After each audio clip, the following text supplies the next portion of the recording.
The Committee of the Whole is called back to order. Unfortunately, we don't have a quorum, but I'd like to thank my colleagues that have joined us this afternoon, Senator Tello Tadigui, Senator Jesse Guåhan, Senator Barnett, and Senator Kanata. And hopefully soon, we have sufficient number of colleagues to have a quorum. And with that, we will stay on recess until such time we have a quorum.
The committee hall is called back to order.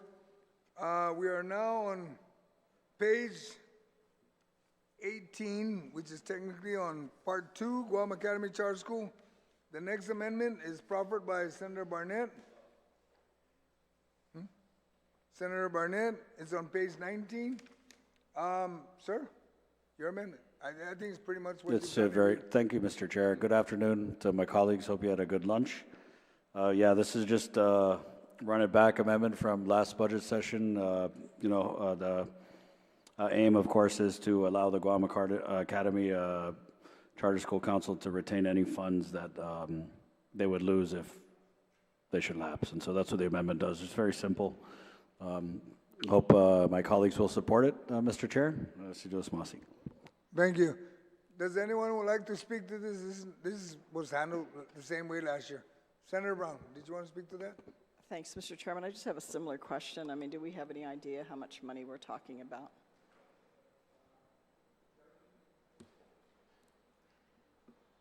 Let's just take a quick 1-minute recess and we'll reconfirm what the amount is. Thank you.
Committee of the House called back to order. Senator Burnett, would you like to respond to Senator Brown's inquiry? Thank you, Mr. Chair. So according to OFB, the Guam Academy Charter School Council is not tracking any lapse for this fiscal year. Yeah, they're not tracking anything, and the only reason why he puts in this amendment is just in case, at the end of the year, if there's anything, at least they can keep it. Otherwise, it's gone. I appreciate the response, Mr. Chair. It'd just be helpful if any other colleagues have amendments of this nature that they, or your office would be helpful in providing the information, because we are here to appropriate. It would be good to know what we're doing, because this, again, historically was not as common a practice of allowing, because it's now becoming the standard among a number of government agencies to simply lapse these funds. And some of them are accumulating substantial amount that, again, we don't know how they're accounted for, how they're spending it. And if they have that much lapse, maybe we're over appropriating and those funds can be addressed to other critical priorities. Yes, ma'am. Thank you so much, sir. Thank you. Madam Vice, you want to speak to the amendment? The amendment, which is the unexpended funds from the fiscal year for charter schools, right? That's correct. Mr. Chair, just on that point of a point of information as it relates to how the resources are paid to the charter schools, if I'm not mistaken, per student for the year, it is a total right now of $7,500. And for each student that goes into that charter school, that's how the money is dispersed. I hope I'm reading that right. So, and unless something has happened, if there was any lapses or anything that may have been accumulated, it would be very, very, very minute or very minor, at least for me, based on how the funding source is disseminated into the different charter schools. Take, for example, if a student had if a charter school had several hundred students, that number of students that's enrolled and goes in and starts the year, that's how the money would be dispersed. And right now, I know it's still $7,500 per student per year. And I'm hoping that that's correct, but I still want to support the efforts of this amendment because it just gives them an opportunity to make sure that all the funds are expended accordingly. So, thank you. Thank you. Anyone else like to speak to the amendment? If not, do you need to close? I just want to thank everyone for their support of this amendment. And yeah, at the end of the day, that's what it's about. If they have money left over, and we heard from Ms. Vanjie, you know, they hardly had $2 to rub together for the administrative thing. So if there is money left over that lapses, then, you know, want to just make sure that charters have the ability to use the funds. Sidos Masi. Thank you, Senator Burnett. Is there any objection on the floor? No my objection. Colleagues? There being none, amendment passes. Colleagues, we are now have completed Charter School Part 2 of Chapter 2. We are now going into Chapter 2, Part 3, University of Guam. The amendments we do have is from Madam Speaker. No, we're into UOG now. We're into page 21. We are now in, colleagues, we're in Chapter 2, Part 3, University of Guam. Part 3, page 20.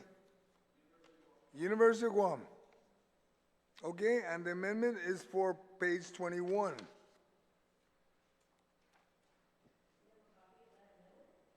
Yeah, everybody should have a copy of the amendment.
Colleagues, let's just take a quick recess while everybody regroups, and then we will proceed with the amendment, okay? Quick recess.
The Committee of the Whole is called back to order.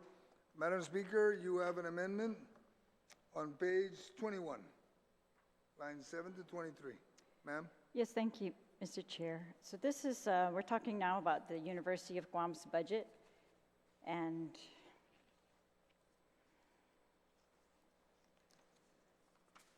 so in FY24, the University of Guam was appropriated $40 million, FY24. The governor asked for $7.4 million additional for UOG for FY25.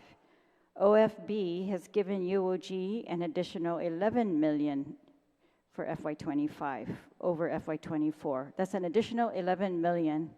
And just to put that into perspective, for GMH, the increase was $7.5 million. For GDOE, the increase was $10 million. And for UOG, they're getting an $11 million increase. And I know they've even asked for more, so I don't doubt that they need this money. My amendment, however, is in regards to Section 3, which is the scholarships. And there are certain scholarships that are mandated by law. This was the legislature's attempt in previous legislatures decades ago, recognizing a shortage of teachers and a shortage of nurses, especially to fund those scholarships. That is really one of our only tools to increase the number of nurses and teachers on Guam, is to grow them locally, and that is by funding these scholarships. But when we reviewed these scholarships in past years, we found that not all of the money appropriated for scholarships was going towards those programs. It was being churned out by the University of Guam for many additional programs, which I'm sure are also very good, but they take away money from nursing scholarships, health scholarships, and teacher scholarships. And if you look at the numbers of shortages that we have in these professions at this point, they don't look any better than they did decades ago. And I think we really need to focus on this or else give it up. Like, if we are not going to be really serious about growing our nursing scholarship, our nursing program, or growing our teachers, then, and we want, you know, to fund every other program, then we're going to live the way we are living now with nursing shortages at GMH. Not a single nurse from the recent cohort was hired by GMH. They were all hired by GRMC. We don't have enough. We need more than double the amount. I would say we need to quadruple that amount at the very minimum, and immediately. And we all seen the high price of nursing pay that we pay when we have to hire the off-island nurses or the travel nurses. And they're still doing that to this day. And this is just, it's a priority. And this is the priorities that we control through this funding. So this $3.5 million that is being appropriated in Section 3 of the bill to the UOG scholarships is the same amount as last year. But in this bill today, it's being proposed to be distributed among at least 4 or 5 more programs. These programs are currently funded by the University of Guam. They're at the University of Guam Board of Regents' discretion whether to use their budget to fund these scholarships. These scholarships were all created by the University of Guam. So they create them. They determine the priority of funding those out of their budget, but the ones that the legislature created, that's what we're funding by the $3.5 million, unless you want to give less to the Protect scholarships, which is right now pretty much focused on health professions, or any less to the nursing training programs. This includes the social workers. And you have to have your head under the sand if you don't know the shortage of social workers that we have on Guam, particularly CPS, cannot get enough. We've got some social workers now working at the shelter. We're short. Everywhere you look, we are short on social workers, and our problems are not getting easier, they're getting worse. We need more.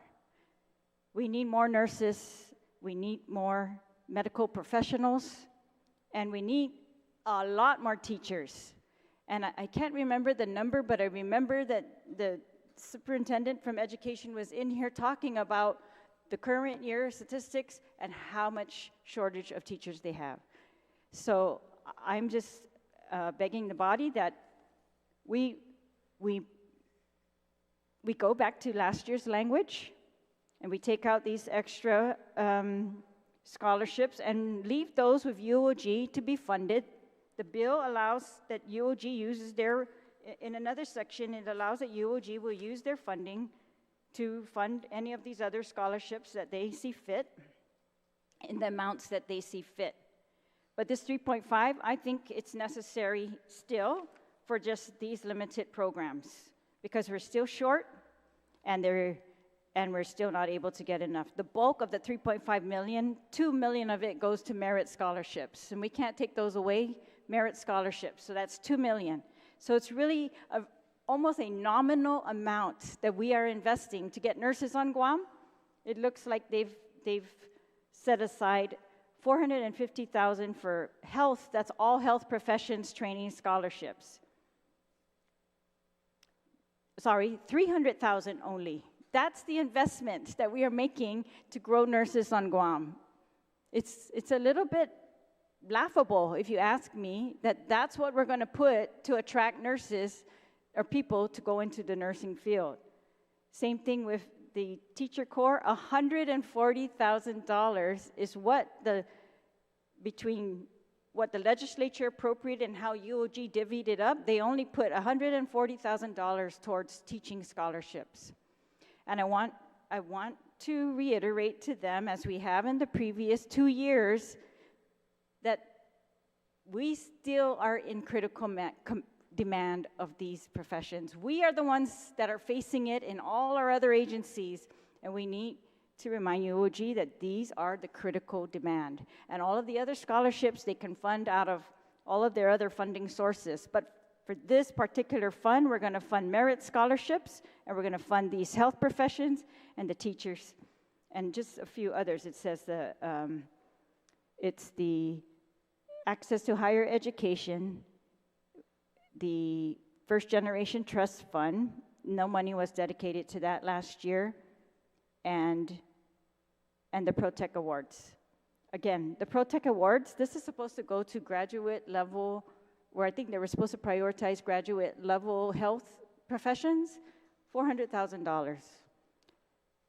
I think this is a very minimal investment, and maybe we're getting what we deserve by not getting nurses and teachers because we are investing very, very little of our huge appropriate, budget. So I'm asking that there will be no impact, there should be no impact to these other scholarships, and that UOG has full capability to fund them on its own, and we should revert our language back to how it was last year and prioritize these other scholarships with this particular money. And I'm just trying to find the other language that says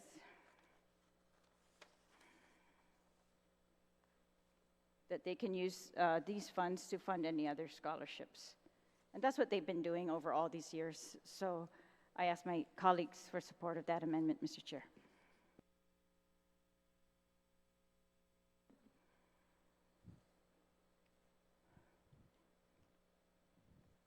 So it would be, again, to strike out these additional scholarship programs that are not mandated by statute, leave the funding, the 3.5, only for the ones mandated by statute, and let UOG, through its increased budget, fund the rest of these scholarships in the amounts that they see fit. And there's also a provision that we put into last year's budget that said they would continue to fund with this money here. Nothing in this section shall affect any multi-year scholarships awarded prior to enactment of this act. That's how they were able to continue to fund Regent scholarships that had already been awarded for multi-years. And on subsection D of the same section 3, it says that UOG may allocate from its appropriation in Section 2 any additional sums toward any other types of scholarships or financial assistance, including, and then here's the list of scholarships that I am proposing to remove from subsection B. Mr. Chair, I hope that's clear. Thank you, Madam Speaker. Senator Guåhan, you have a comment, and then you'll be followed by the Vice Yes, Speaker. thank you, Mr. Chairman. Maybe if I get some clarification, if the author can yield to a question. Not necessarily opposing the amendment, but just I want more clarification because in regards to what's been X'd out, there are 4 programs here. I know I've got, as the Vice Chair for Higher Education, I've gotten a few calls in regards to some of these programs here that were X'd out. And I was told by even management at UOG that these programs were funded by the legislature. And what I'm hearing, of course, is that what this amendment is just basically what is mandated, what the legislature created is going to be funded, and these, the other 4 are a creation of the University of Guam. Do we not fund the University of Guam anyways? And so what's the difference in the Xing out of these programs versus all the programs? Because like I said, not only did management say that it was the legislature that took away the funding for these programs, but also students were calling as well regarding that. So can I get clarification if the author can yield to the question, Mr. Chairman? Madam Speaker. I appreciate that's an excellent question. And I think it's the misinformation.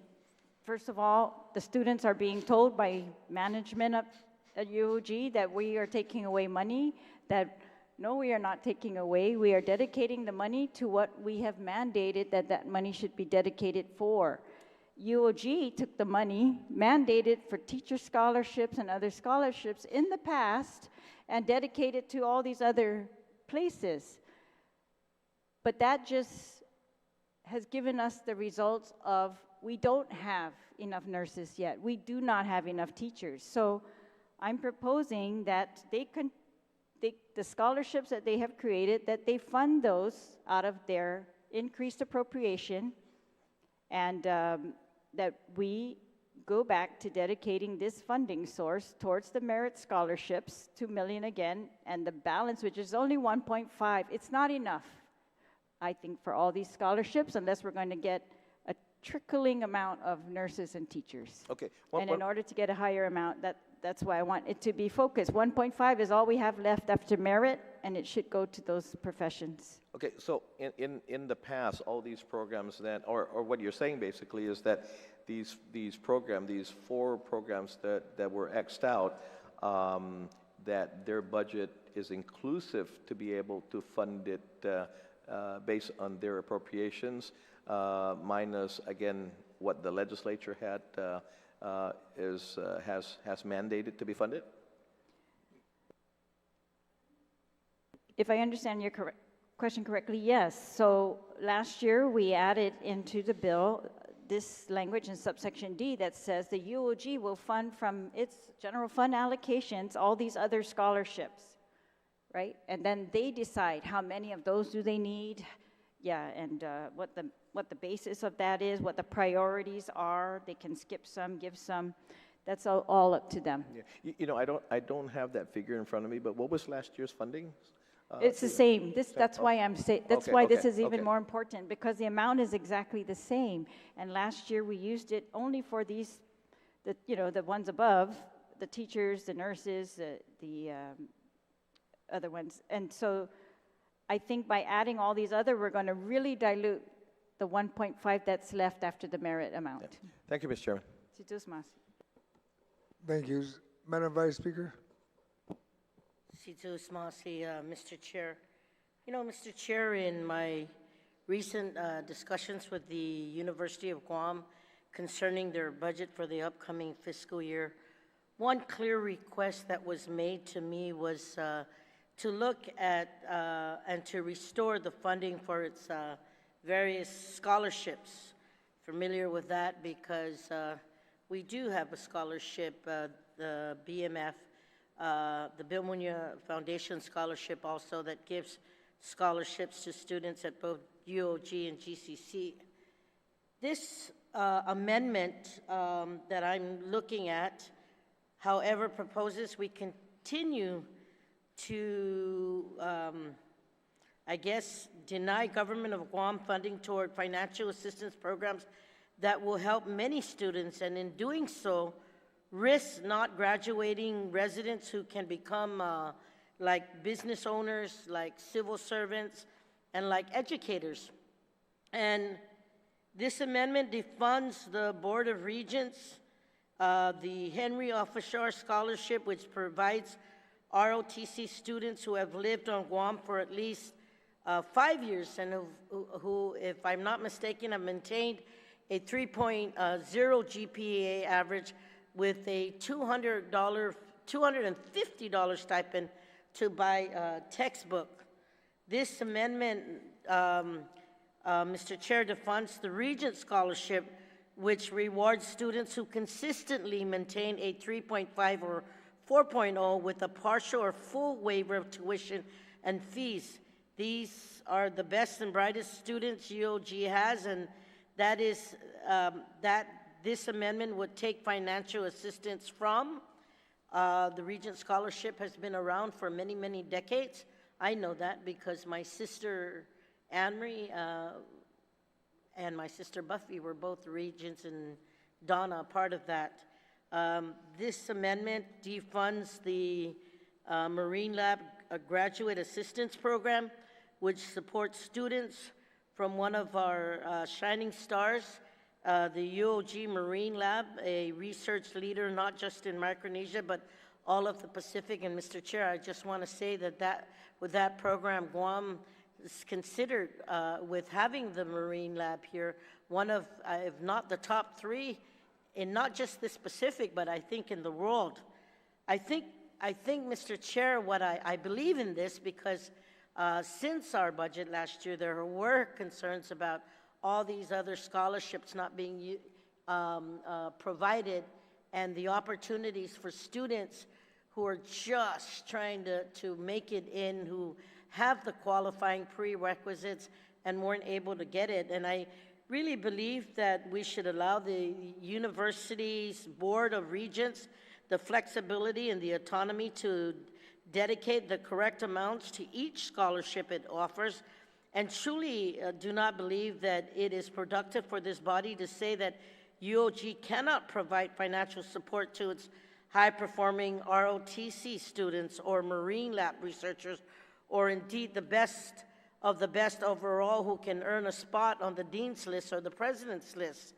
At a time when our cost of living, Mr. Chair, weighs down on our families, and at a time when earning a living wage requires a college degree, at a time when scholarships can make the difference between gaining independence or stay stuck at home with your parents, I want to say I literally have concerns about this amendment. I do know that the last time this conversation was brought up about wanting to have more students come into the program, there is a cap on the nursing program because, if I'm not mistaken, there could be concerns of staffing of educators and the teachers for that program. But not that I want to take away from that. I just want to be able to give all the programs that exist, that have been in existence for many, many years and decades, that these scholarships stay in place, because we literally try to promote the University of Guam as the gem of this Pacific, right? The educational gem of this Pacific, and the opportunity for a lot of these students who really need that support, and because of their grades, right? They have that opportunity to tap into these scholarships. Why are we going to take it away from them again? It was brought up last year, and I'm really hoping that the opportunity is there. Some may differ with me, but based on the recent conversation I had with the folks at the university, there was one thing that was asked is how can we bring back all the scholarships that were in place, and that working closely with the Board of Regents so that they can really see the potential of all these scholarships that have been out there for many years. We have a very strong ROTC. We've commissioned a lot of our officers. We have a very strong Board of Regents and the students that have come on from that program. I'm telling you, our Marine Lab again, Mr. Chair, Guam's Marine Lab, the University of Guam, as the educational gem of the Pacific, we're ranked number 3 in not just the Pacific region, but I think in the world. And what better way than to show that we care and give the students who want to go there, who just need that little support, to give them an opportunity to tap into those scholarships. So that's why I have reservations on this. I understand that all the other, I want to say, statute scholarships that are in place are great, but all these scholarships also play a big, critical part in this arena of scholarships that go out to the University of Guam. As we continue to support a lot of our students to not go off island to do the work here, then we also do that to work with WICHI, and then we also do that to work. There's so many programs that we can work with and partner here on Guam to make it work for our students that don't have the feasibility to go off, and these are part of that.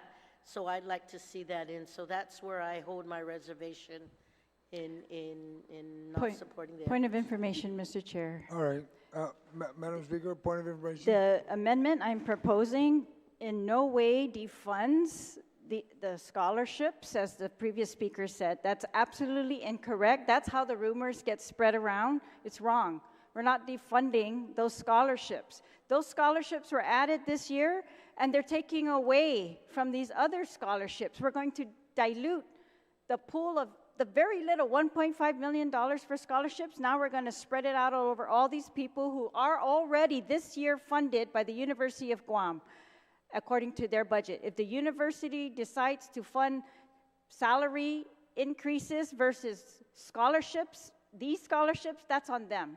But when it comes to nursing and teachers, we've mandated those by law. So we are funding those by law, and adding the rest of this list, no matter how good they are, those can be funded another way through the University of Guam. This amendment does not defund them. Thank you, Mr. Mr. Chair, I did have a little time on my my timer, and I just want to say that it does defund. It removes the government of Guam funding from this bill, and that's what defunding means. So that is the only reason why. I didn't say I didn't have a problem with the ones that are. All the so, University Chair, of Guam funding is government of Guam what funding. The word defund means. That she didn't do a point of order. I had time. I'm just telling you what I believe what the word defund means, and that's my concern for this amendment that's being proffered before. Yes. So thank you, Mr. Chair. And you also stated you got some reservations, but you didn't object. Okay, let's move along. Senator Tideway, you have any comment for this amendment? Well, yes. I More mean, questions? the senator from, Vice Speaker it was confusing. It made it sound like this is not funded at all. And I had to even ask one of my colleagues, wait a minute, did anybody ask the speaker if this does defund it or take it away? And I'm glad the speaker clearly explained that it does not defund it. And I like the comment that she made, rumors like this that start, going around, putting words in everyone else's mouth, that the reality is not truly a reality. It's fake news. And we have to make it clear that this is not going to, in a perfect world, Mr. Chair, we would fund everything under the sky, even our nonprofit organizations, in a perfect world. But our task is with limited funds that we have. And even after OFB, in increase the revenues, additional $48 million, there's still not a whole lot to go around. But we allow the agencies to take what they have and try to make it work.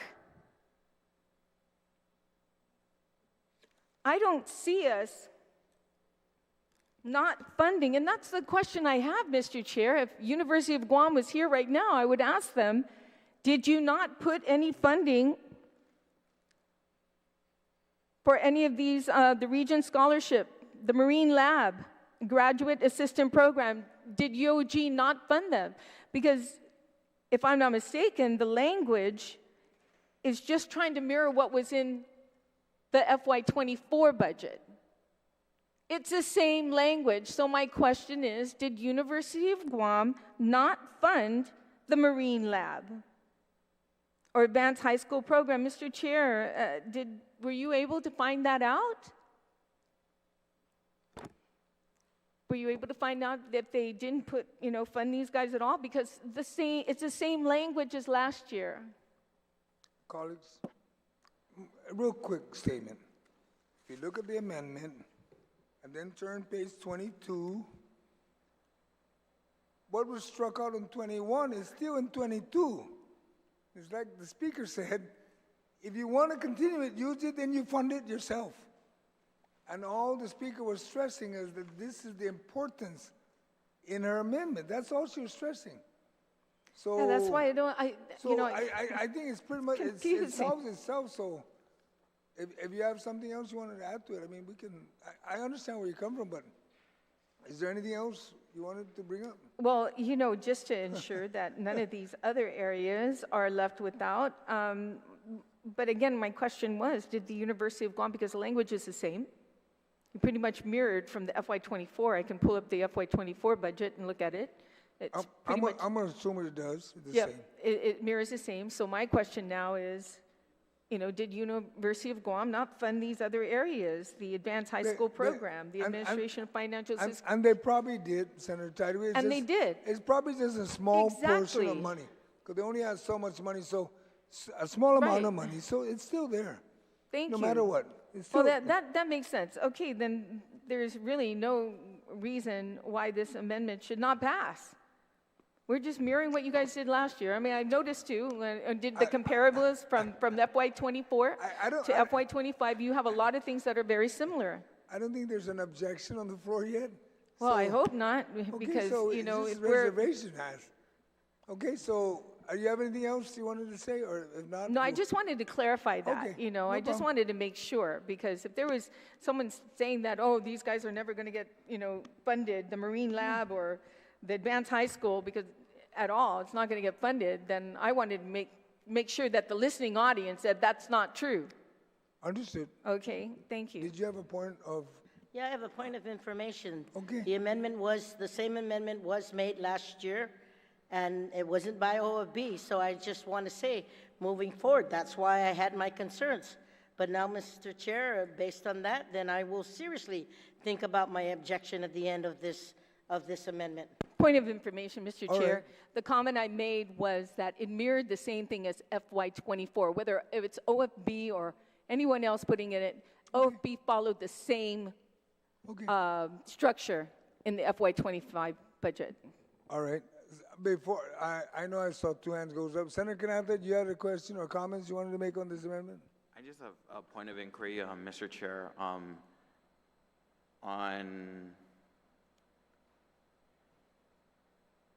the amendment. It states all the programs, right? Advanced High School Program and the administration of all student financial assistance program. So does that mean all? I'm trying to find out what the definition of all is, because is that an oversight technical issue? Because if you strike out administration of all financial assistance program, does that mean all programs are cut? Because I don't know what the definition of all is then. Maybe we can ask the author of the amendment, because I have a concern about that part also. The other parts I'm not worried. Madam Speaker, if you can speak to that. Yes, Jesus Masi. If you look further down, maybe the next two sentences, it says, no more than 10% of the total appropriation in this section shall be used for the administration of these programs. So I thought that that would not be necessary to use this money to fund all programs. Thank you, Mr. Chair. Thank you. Senator Brown, I'm almost sure I saw your hand. Thank you. Thank you, Mr. Chair. I guess in some means, I just want to get some clarity to all of this of what exactly is happening here, because, you know, I sit on your finance committee and things are being added or taken into the budget that even I haven't seen. And I did attend the hearing that we had on these matters, so I just want to get clarification. Is indeed these scholarship programs listed here, were they funded by the government of Guam in the budget last year?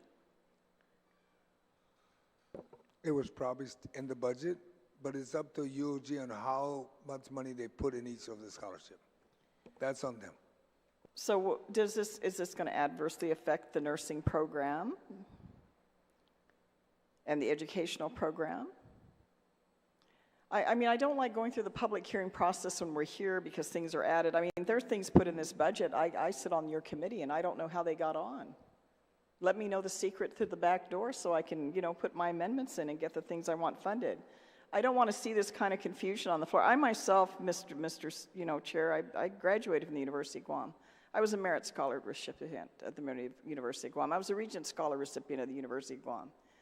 And I understand the value and importance that having these stipends provide to support you in your education so that you can have that opportunity, and certainly for all the up-and-coming students that are there. But I just want to make sure we're not in a situation where we're decreasing, as the speaker has brought up, decreasing any funding to what we know is most critical.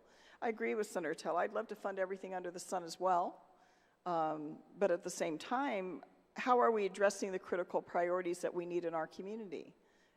That's why we decide here how we take the people's money and how we spend their money and what those priorities are. I think we all agree. I'm not an educator full-time. I've taught at the University of Guam at a college level. We know there's a need for that. We know also there's a need definitely for nurses because we just simply don't have enough of them. And we are paying a substantial amount for these off-island travel nurses to be here. I mean, if you're ill or you have a loved one that's ill, obviously that's going to be a critical priority. You're going to want to see a nurse up there to assist yourself or your family member. So can I get clarification from the speaker? What exactly is the situation? Because, you know, the Guam Community College came and they provided their testimony and they didn't ask for much of any increase, Mr. Chair, if you recall. That's rare. I mean, I almost fell out of my chair. I mean, I give them credit for that because they have quite an operation up at GCC. But others have come in here with 10, 15, you know, pie in the sky, I want, you know, everything. And I know the university provides a very important, like I said, I'm a product of UOG. I've worked there, I've taught there, I've been a student there. But at the same time, in all fairness to all the other demands that we have and the needs in the community, I just want to make sure that the things that we say are important, that our people want to see, are indeed prioritized. Especially if you are giving an $11 million increase to the University of Guam. And again, I sit on the budget committee. I didn't have a say in that. So, Madam Speaker, can you provide clarification on this if you can, please? On which part exactly? Specifically, the existing priorities you mentioned with regards to the nursing and the education, you know, those that are going to get teaching degrees. That's correct. So were these other scholarships that are listed here that I'm sure they're just as important, but were we funding these other scholarship programs specifically last year? Or did we create them by statute, or are these additional scholarships that the university has created? That's a difference, yes. So the ones I'm taking out of this section of the bill are created by the University of Guam and up to the University of Guam to dictate the, you know, how much of their funds will go towards those. The ones I'm leaving in, those are the ones mandated by law. So recognize shortages in our systems. So that's why, but the amount that's being appropriated is exactly the same as last year. And my amendment would make this subsection B look exactly like last year. So it would keep that same amount to the same scholarships. Did we fund did we fund these other scholarships that are Those, crossed out here those last scholarships, if you look at subsection D. How are they funded? Yeah, if you look at subsection D of the bill, if this is the same language as last year, and it said that UOG shall fund this out of their general fund appropriations. All of the region scholarships, the ROTC, the Marine Lab, which is a new program, and the early high school admissions program. Those all, we allowed UOG to fund that out of their So is there a funds. way we can further amend it to have that same mirrored language so then it specifically does leave that up to the university? If they want to create these Yes. scholarships, by all means, I have no objection to their ability So that to is- do that, but I certainly would not want them to take away what we as policymakers, who are here representing the interests and the voice of the public, I would not want that in any way to take away from what, and you're right, that is, when you get right down to the brass tacks, what we are providing in scholarships for these critical areas that we need support in this community is not a substantial amount, especially if we're looking at a $1.3 billion budget. I would not want to see that taken away. So I don't know, Madam Speaker and Mr. Chairman, if that would be a compromise so that those existing scholarships that the university created, they address the priority of how they want to fund it, considering you're giving them a substantial increase to their budget. And the existing ones that we, as public policy makers on behalf of the people, have prioritized, it doesn't take away from that. I think that would be something that would be nicely workable. And leave the university. If they want to create as many scholarships as they want, that's fine. Let them do the heavy lifting of deciding how they want to choose to fund it out of their existing budget. And you've given them a substantial increase that many other critical services of government is not getting, like the library and the 3 custodians that clean all the facilities throughout the island and that are unmanned 5 days a week. Does anyone else like to speak to Senator Duenas? Sirius Masi, Mr. Chairman. It's a good discussion. I took the time to take a meeting and spend time up at the University of Guam several months ago. And I'm glad you see fit to the increase of $11 million to their budget. They're like involved in a construction boom right now. There's currently 5 buildings under construction, the business center, and as well as expansion in the nursing program. I believe they're going to be able to get up to maybe 50 as opposed to the 30 or 40 that they were able to do per program year. So in listening to the discussion on this, what I remember in my discussion with the folks that I was able to talk to was what they're mostly looking for is to ensure that there was no restrictive language. We have put in the past restrictive language in terms of certain programs and capped certain appropriations for scholarships. And I think this language is what they wanted in terms of being able to move that money around, because they were explaining to me that depending on the students and what they apply for and what population they have coming in every semester or whenever students start to enroll on an annual or semi-annual basis, certain scholarships will certainly just not be fulfilled in terms of what the request is. And so it looks like the freedom is here to move this money around, but I have to concur that I agree with the priority here, and that certainly is the nursing and teacher core program. And I do agree that a further on amendment allows them exactly what they're asking for, which was that flexibility to use other funding sources, their general fund appropriation, as well as whatever other funding sources they would have to be able to meet the mission of the other requests. So I think as long as the language continues to be available for them to move those funds around, but I know that really as these new buildings and their educational purposes and their development, particularly in their engineering program, that's an area too where it's really, really gonna, they're graduating students and they're staying on Guam, working at Guam Power Authority. The MILCON projects have told the University of Guam they're gonna snap them up as soon as they graduate, basically, because of the fact that that's the demand right now on Guam is for engineers with all of the construction and everything else, and it's calculated to go out basically another 10 years just because the amount of activity that's going on. So I believe that This is, this is an appropriate amendment to maintain the priorities that have been identified, but also that they have the flexibility to be able to fund those other scholarships. And, I could tell you in closing, Mr. Chairman, I believe that if these scholarships are oversubscribed in any area, now that they have, giving them the flexibility to move that money around, I would imagine they'd be the first to be knocking on our door, especially if their other funds are really, if they're tracking, utilizing their budget for all their expanded programs now in that fashion. And so I would imagine this, this legislature at any time would jump to the opportunity to make sure that if they're oversubscribed, to be able to appropriate additional monies for those students who are hungry to learn and hungry to contribute to our workforce development. So, University of Guam really has, in the last couple of years, met the responsibility of transforming into a much larger,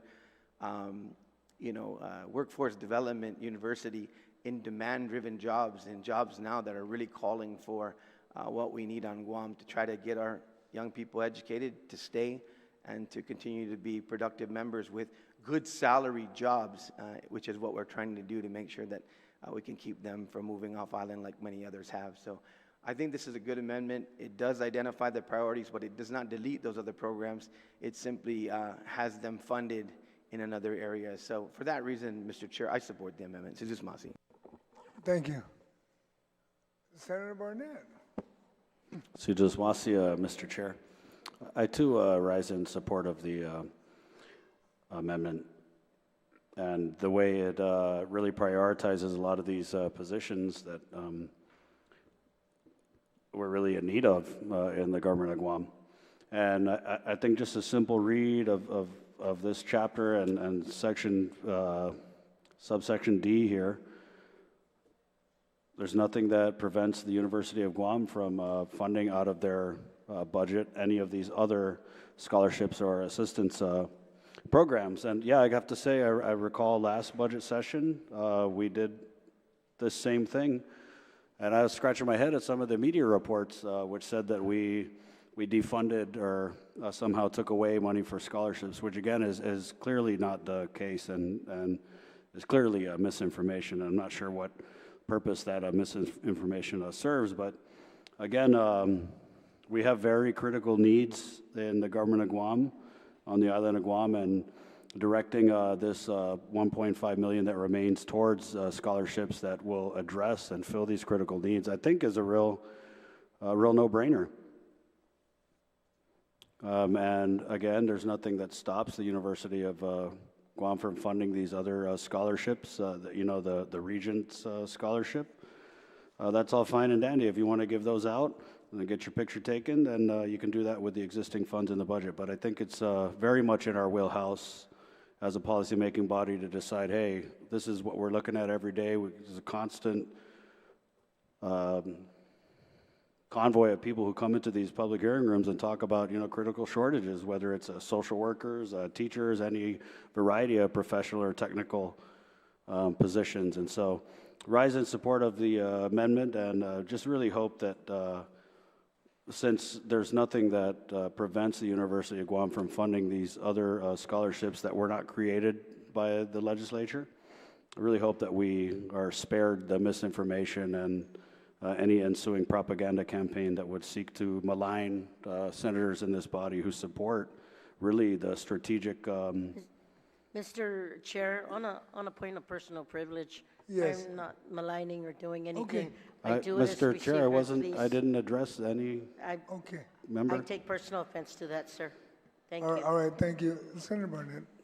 Thank you, good? Mr. Chair. Thank you. Okay.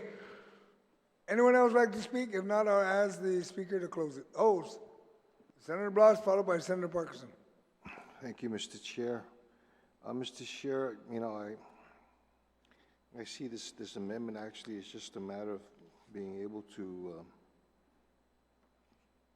clean up some ambiguity that may exist, because I have to agree that Section D of the same subsection D of the same section basically continues to allow the funding of those scholarship programs and whatnot.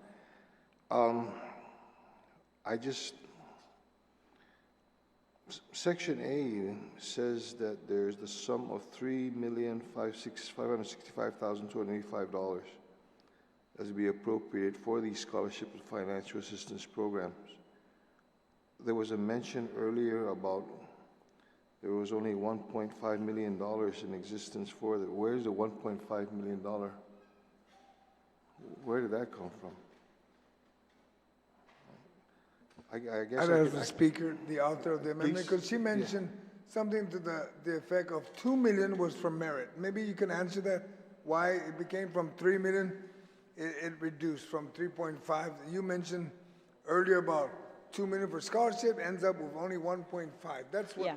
the, So the 3.5 that was appropriated last year and is proposed to be appropriated this year, same amount, that, if you look at their breakdown, 2 million of that goes to the merit awards. Those are the high school graduates, top 10, top 10, they get that. So that's about 2 million.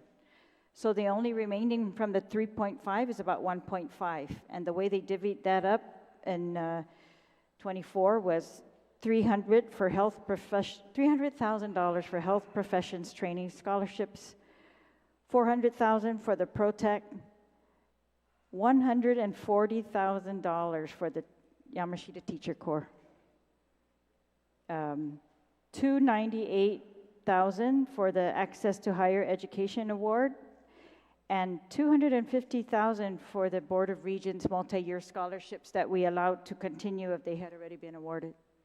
$250,000 of the 1.5. Okay, so it's my understanding those were figures taken from last year's allocations. That's correct. Okay, appreciate that, and you know, just if the language in this section is something that is continual, in other words, other than the amounts that are allocated, that are appropriated, this language seems to be almost about the same every year. I think the University of Guam does this disservice in how it allocates it, not so much from the legislature. So, you know, I have to agree that the funding needs to go to those programs that are by statute first, and then the other programs. And you know, I recognize that there are other grants and scholarships that are funded through other sources, which is not generally governed by this, so it shouldn't touch that. I just wanted some clarification as to where the 1.5 and the $2 million conversation, where that was originating from. Thank you very much, Mr. Chair. thank you. Senator Parkinson, do you have anything? And you'd be, I think you're the last one who had your hand up. Senator Parkinson, do you have anything on this amendment? Yeah, just a couple things. The way I understand it is that there are a couple of hundred people, I think over 200 students on the Regent Scholarship, the Advanced High, the Henry Officer ROTC, and the Athlete Scholarship, Marine Lab Research Assistants. Is UOG budgeted for those scholarships outside of this amendment? Is that a question to the author of the amendment? I guess it's more just a general question. Do you think I may have a moment's recess to talk with OFB and ask him a question about this? I guess. You know, that's a good comment, because, you know, I wanted to bring an OFB in here. So we're going to take a short recess and bring OFB to the table. We'll take a short recess. Bring OFB in, please.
Committee of the Whole is called back to order. So from my understanding, it seems that there seems to be no budget appropriation outside of this that directly addresses these scholarships that are being crossed out. I know they could say that, that it's being said that UOG can fund these directly with their budget, but from what I understand, they're having a budget shortfall, so are they going to be able to fund this through their budget?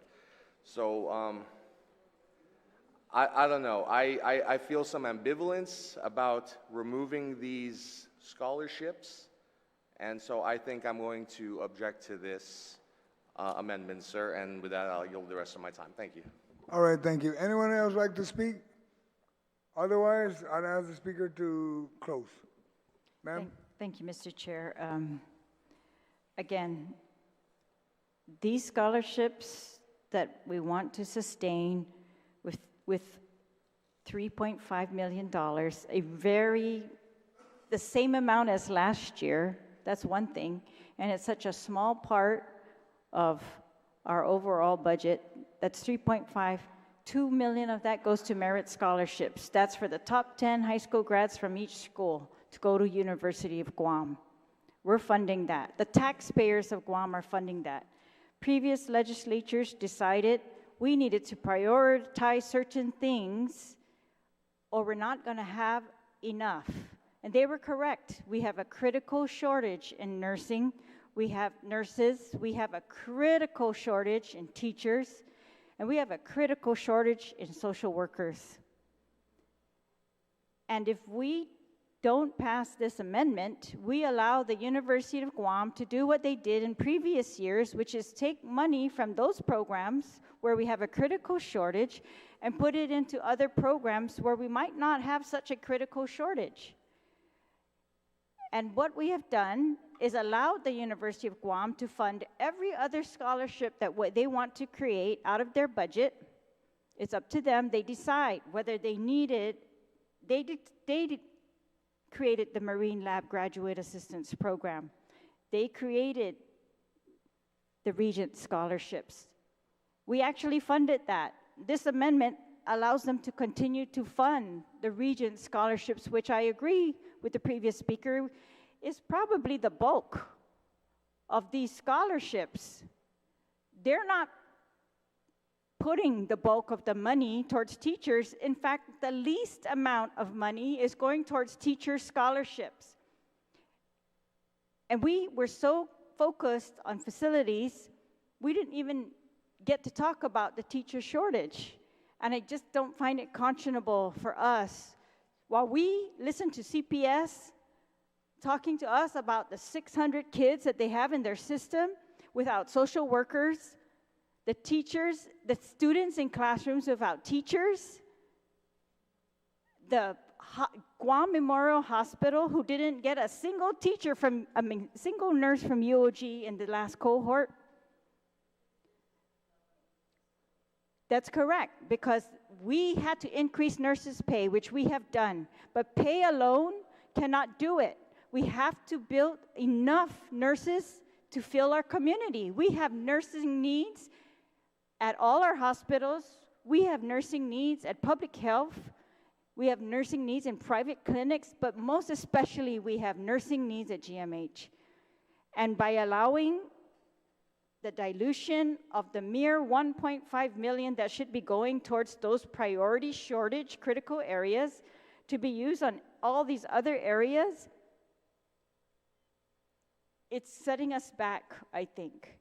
It's going backwards instead of forward, showing very clearly what the priorities are, while we still allow the University of Guam an $11 million increase in their budget, even more than the governor had proposed by far. 7 million over what the governor, or maybe 8 million over what the governor proposed to be increased for UOG. And their budget increase, 11 million, is more than the increase for the entire Department of Education. It's more than the increase for the Guam Memorial Hospital. So they can clearly find if they want to, the money for these scholarships. And if they are surely a need for them, that the regents determine, they should prioritize those additional scholarships, including the Reserve Officer Training Corps and others. And that's what they did for the last 2 years. That's what they were allowed to do for the last 2 years. While we are trying to deal with the nursing shortage, we have asked them to please revamp your programs, do whatever it takes to bring out more nursing graduates, more teaching graduates, because we do not have enough. It's very simple as that. And I ask my colleagues, while we allow UOG to fund these other scholarships, let's not give less to these other critical shortage areas. And I really ask for their support in this amendment, Mr. Chair. Thank you. Thank you, Madam Speaker. I know there is an objection, so all in favor of the amendment, please raise your hand. 1, 2, 3, 4, 5, 6. Amendment fails. We will now move to the next amendment. Next amendment is on page 33. Senator Barnett is on the Guam Commission for Education.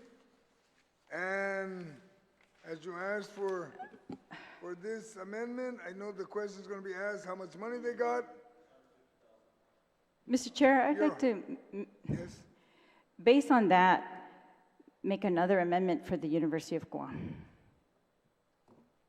Ma'am, we're already closed. I know that, but I did not know the outcome of that amendment, Mr. Chair, and it would be redundant of us to keep in subsection D while we're taking money out of nursing and teacher scholarships and then allowing them to spend general fund money on ROTC scholarships and Marine Lab scholarships without allowing them to spend it on nursing, social workers, Madam or Speaker, teacher scholarships. I understand nobody can predict any amendment.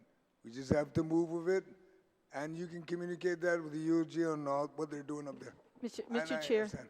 I will move along on this one. Mr. Chair, if I may I request for a reconsideration of the last of the vote from the last amendment? You want to have a Please, reconsideration? Yes. Okay, we can call for the reconsideration. That's notwithstanding, correct? Well, yes. Notwithstanding. Does that apply when we're in the committee of the whole, Mr. Chair? Does it notwithstanding apply in the committee of the whole? I wasn't sure. Yeah, it does. Okay, so same notwithstanding. thing. Okay, so be it. Okay, is there any objection to the amendment? And there is. Okay, the motion is to reconsider. All in favor, please raise your hand to reconsider. Motion failed. Colleagues, let's move along, okay? We're now on page 33. Senator Burnett, you're well aware of how much money is lapsing, because I know one of the colleagues will ask that question. Thank you, Mr. Chair. Okay. It's just really another very simple amendment. Page 33, unexpended funds from prior fiscal years, unexpended appropriated funds available to the Guam Commission for Education Certification in prior fiscal years shall not lapse and shall be available in fiscal year 2025. And to Senator Brown, the amount that they are tracking is $150,000, Mr. Chair, which is... Mr. Chair, sorry. I'm sorry, Mr. Chair. Point of order. Point of order, we're on page 33? Yeah, before we move to the next part of the bill, can we please can I finish on UOG? We're done with UOG, ma'am. You finished my amendments, but I still like to talk on the UOG. On section 11, the Cancer Trust Fund, the appropriation is only $1 million, but according to the statute, they should be getting $3 million. And I just want to ask OFB, what is the explanation for that? Like $3 million per statute, but our budget bill is only going to give them $1 million. This is from a percentage of the Healthy Futures Fund, section 11. Ma'am, if you want to ask the question of OFB, the folks are back Well, I'm there. asking you, Mr. Chair, you're the chair of appropriations. You substituted the bill. I just want to ask, how are we supposed to get through this Cancer Trust Fund with only 1/3 of the amount that they were supposed to get? Is there another part of the bill that's going to give them any more money? This No. is only 1 million out of $3 million that they're supposed to be receiving to deal with cancer patients.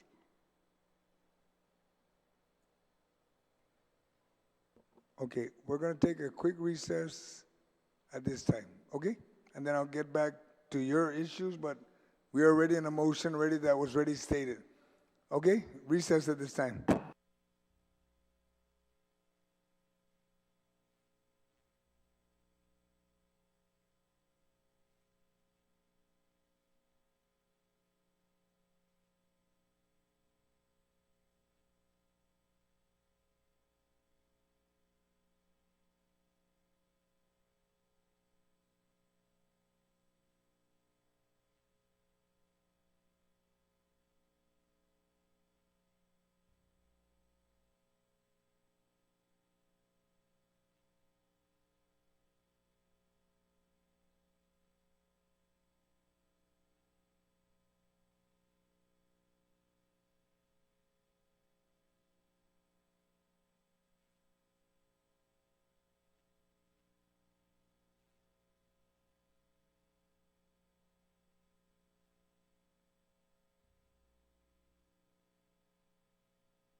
Committee of the Whole call back to order.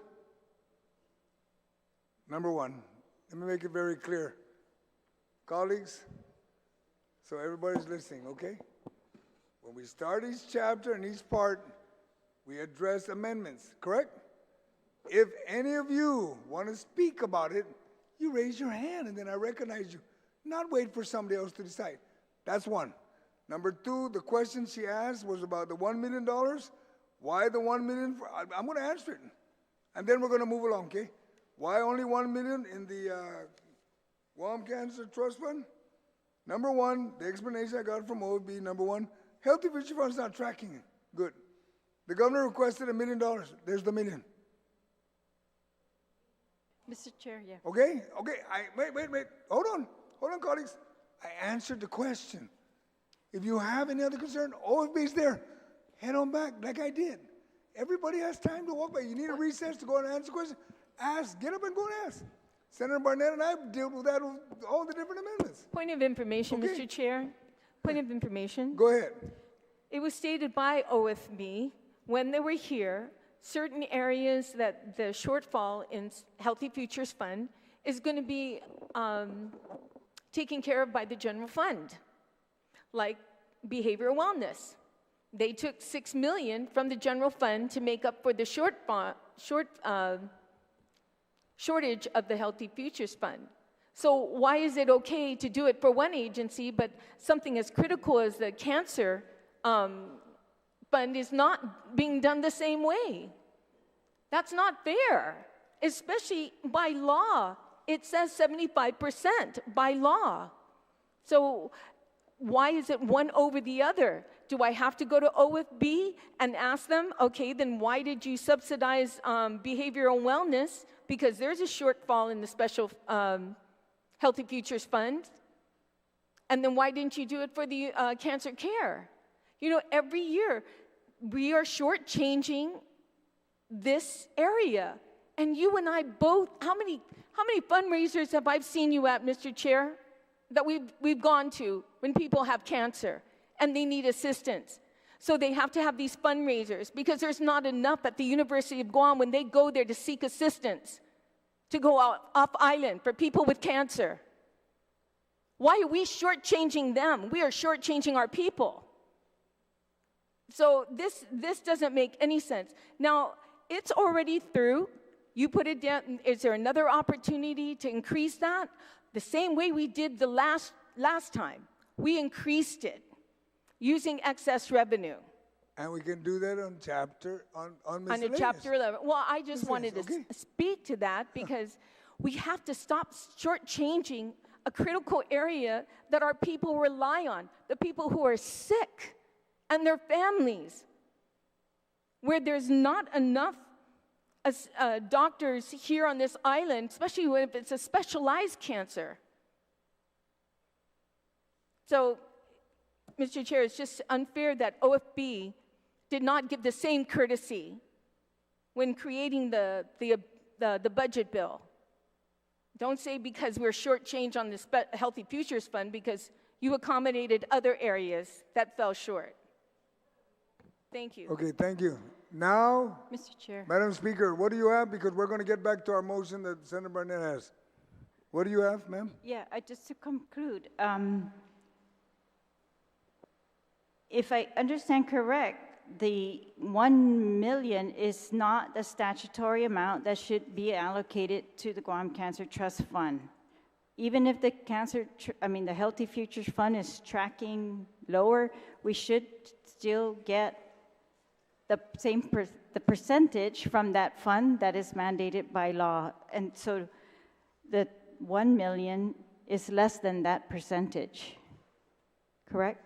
So I don't understand how we can go outside the law in our budget bill, and that the governor requested that low amount is not sufficient to me to go outside of the law. And the other thing in this University of Guam, it's unfortunate that we are not going to prioritize teaching and nursing scholarships. Chair, on a point of information, Mr. Chair. While we have... On a point of information, Mr. Chair. Stand by, Madam Speaker. What is your point of information? With all due respect, Mr. Speaker, I just want to know where we're at. We did close out the last chapter. Where are we at right now? If there's a motion to reconsider, can we put that on the floor, Mr. Chair? No, I had the floor on UOG. You're gonna wrap it up real soon, Madam Speaker, okay? Because we're gonna go straight to the motion that's on the floor. You gaveled I'm us. okay with my motion, Mr. Chair. I can just motion that we go back to UOG. That's Sir, okay. there needs to be a motion, sir. If not, I had a time motion to left at reconsider. UOG. You gaveled us. Hold on. Let's recess real quick.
Point of order, Mr. Chair. Committee of the Whole is called back to order. We are on Chapter 2, Part 5, Guam Commission for Education Certification, page 33. Point of order, Mr. Chair. Point of order. You said we're on Part 5, but we skipped Part 4. We didn't even finish Part 3, the University of Guam. You skipped GCC and you jumped all the way over to education certification. I believe I had the floor on the University of Guam. I want to talk about the rest of the sections of University of Guam besides the scholarships, including the Cancer Trust Fund and the $1 million appropriation that doesn't cover the Marine Lab scholarships, but particularly the Cancer Trust Fund, how it's not in conformance to the statute. So, And that's point your of order, order? I think we're still on, we should go back to the University of Guam, Mr. Chair, and not skip sections of this chapter, parts of this bill. It's very hard for us to follow you along when you're jumping over entire I am not jumping pages. over anything, Madam Speaker. You jumped over GCC, Mr. Chair. I did not And jump over you did not anything. let us finish on UOG. Number one, Madam Speaker, I did not jump over anything. We were at UOG. Your amendment failed. That's on one section. I want to talk about another section, Mr. You Chair. also asked that you want to consider other amendments. You already closed And that for also amendments. failed. You wouldn't Yes. allow it. And now I'm on another section, Mr. Chair. There are like multiple sections, 20 sections of the University of Guam budget and an $11 million increase, which is greater than the increase of the GMH. So I would like to talk about the University of Guam. I don't see any harm in it. I see harm in jumping over entire agencies. I did not jump over anything, Madam Speaker. Well, So you can claim all you want, okay? Point Mr. of- Chair, you jumped over GCC. I did not jump over GC. Okay, we're I on said section, you moving said on. we're on Part 5, GCC is Part 4. That's correct. That's a jump. The rest of UOG is in Part 3. That's a jump. You know, Madam Speaker, I think you seem to have a misunderstanding. We're on Chapter 2. I asked everybody to put all your amendments in. Everybody put their amendments in. The next thing I said after your amendment failed, I asked that we're going to recognize Senator Barnett's amendment, period, correct? I thought that's on University of Guam or to my amendment, Mr. Chair, because I had the floor. Mr. Chair. That's why Madam I Speaker. raised this point of order when I heard him saying it's for education certification. If you follow what's being said, you would keep up with it. I did not move any faster than I can speak.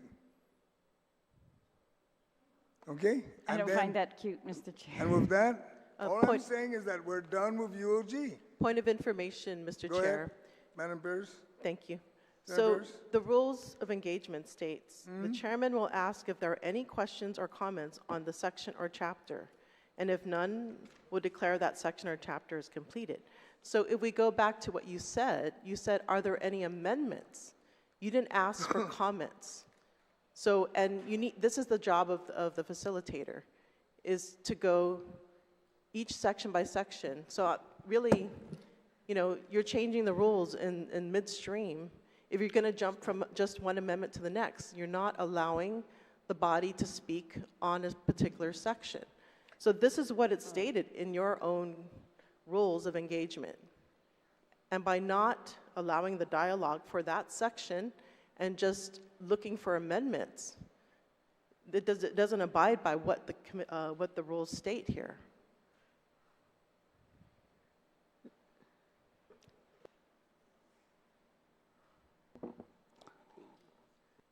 All right. Madam Vice, did you want to comment? Otherwise, we're Chair. going to go with... Just based on the recordings and based on the clerk's understanding and based on where we were at, you said on round 3 we were going to do amendments. The gavel was in for an amendment based on page 33. That amendment was being entertained.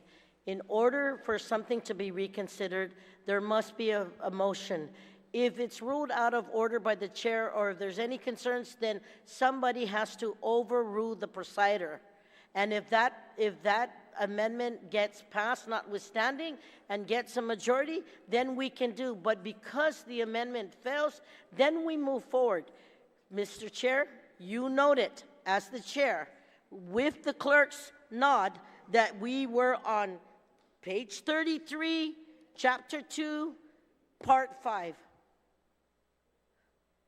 Now, anybody can say what they want to say. If they want to speak on a previous, ask them to overrule the presider. There's no motion to overrule, Mr. Chair. I don't know You what made the that's all decision, about. Mr. Chair. There's no motion to overrule. We just simply went too far Madam without Speaker. entertaining section by section as the rules Madam Speaker, state. please, por favor. There's somebody speaking, and then I'll allow you to speak next, okay? So, are you done, Madam Vice? No, Mr. Chair. Are you done? You gave me the opportunity of the floor. I'm telling you that based on how we proceed to move things forward, I'm just saying, if there is any concerns or any doubt and somebody wants to move, all you need to do is, because you noted for the record that we were on a specific page, a specific chapter, and what it's on, an amendment was being read. Now, if there was a move to reconsider, that failed. So you go back to that amendment that is being proffered. Now, you are the chair. If anybody wants to go back anywhere, they'd have to overrule you, sir. And that's all I'm saying. Point of information, Mr. Chair. And it's not a point of information. Thank you, Madam Point of Vice. information, Yes? Mr. Chair. I don't, as the vice chair, I'm asking you to just, let's do this transparently, accommodatingly, because it takes all of us in this body to move a budget forward. We don't need to start acting like dictators here. No. No, we don't. We need to open it up. You've been very fair, and there was a mistake, a misunderstanding. We spent how many minutes on a misunderstanding, Mr. Chair? So I'm asking that we could just go back, and I asked for a reconsideration. It didn't happen. It failed. Speaker still had the floor. Let's just continue on so that we can clear this chapter of YOG out and then move on, Mr. Chair. That's all. It's very simple. And then this argument stops. Madam Vice. Point of order, Mr. Chair. Yes, point of order, Senator Just Barnett. so, as the rules indicated,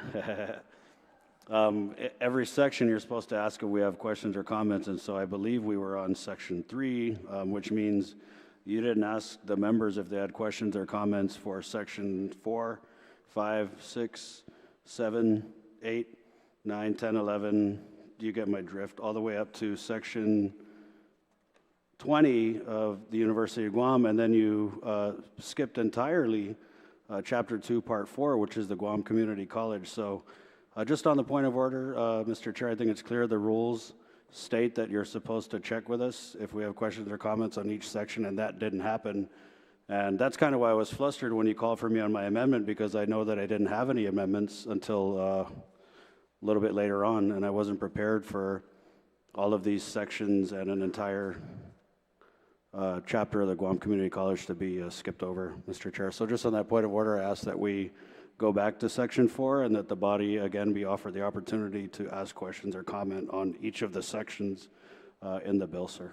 Sidos Masi.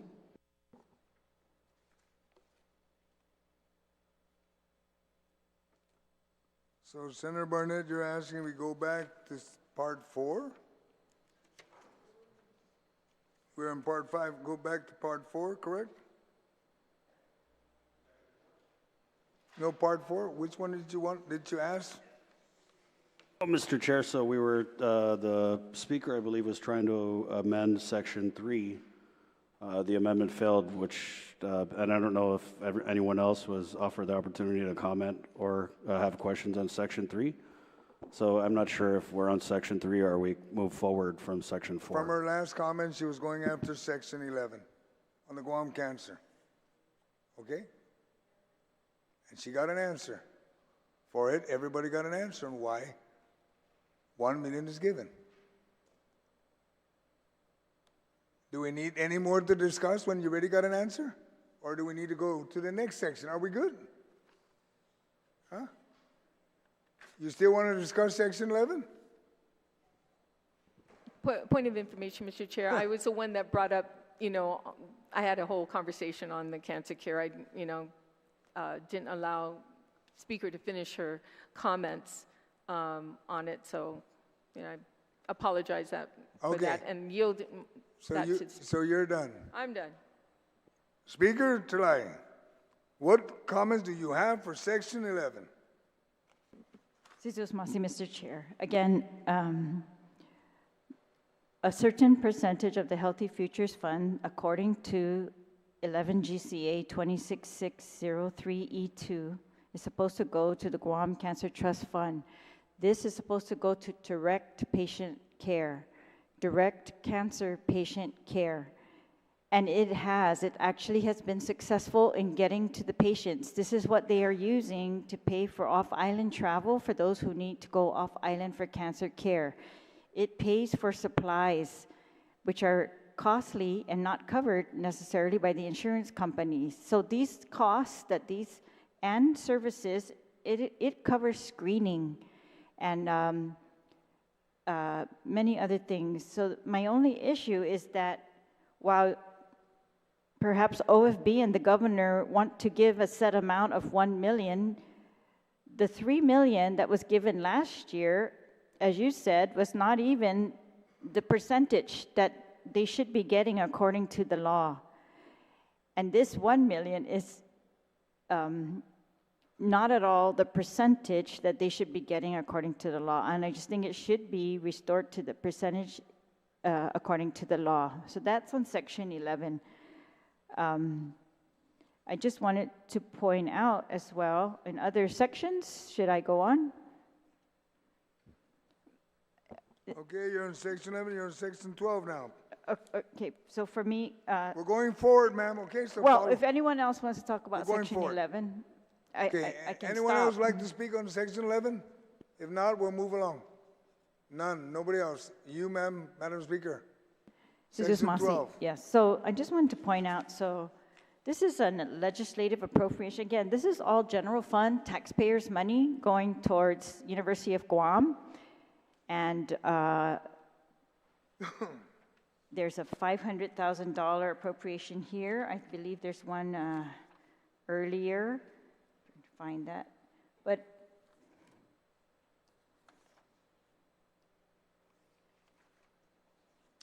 anyways, this one is for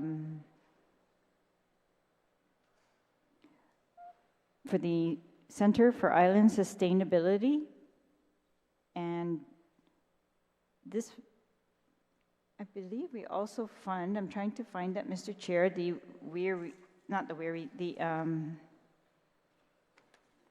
anyways, yeah.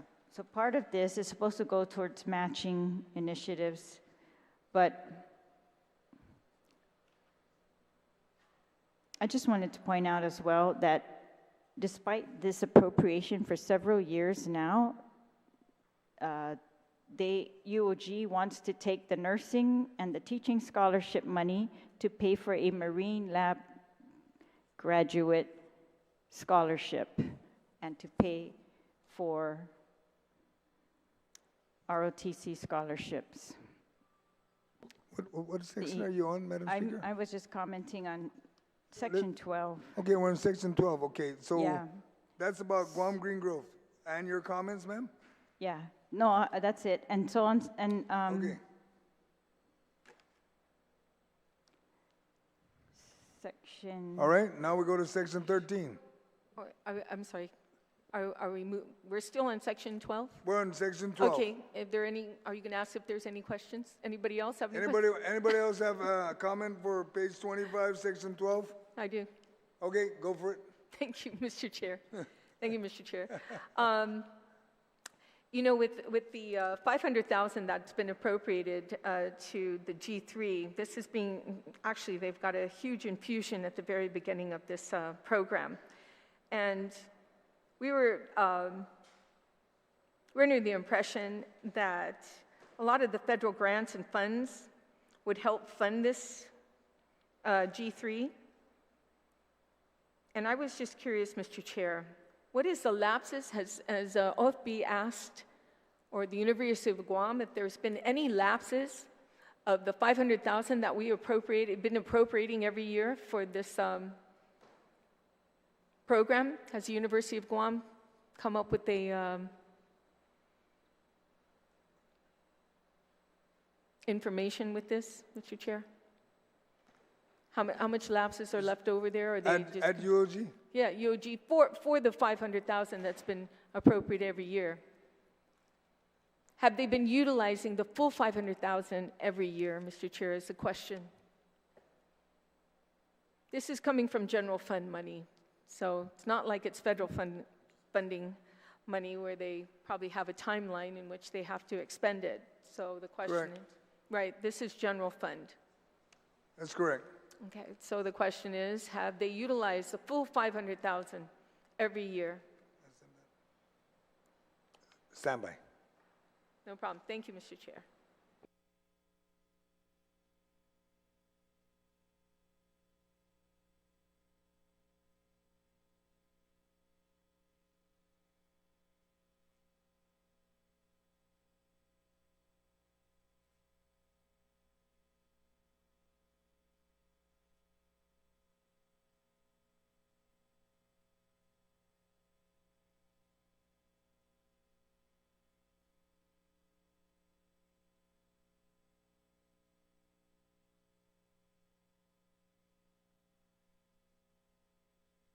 Trying to get the information right now. All right? Let's take a couple minutes recess. Mr. Chair, before Yes. you gavel, and since you're already asking them, this also pertains to the Sea Grant institution, which $500,000 has also been appropriated from the general fund for the Sea Grant institution as well, just to find out if there's been any lapses, especially in 2023. And of course, what are they looking at in 2024? Thank you. So it's section 19. We're not there yet, but I thought to save some time, we can also ask that question as well. Understood. Thank you. We'll now recess for a couple minutes.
Committee is called back to order. On the question of Senator Titlegy,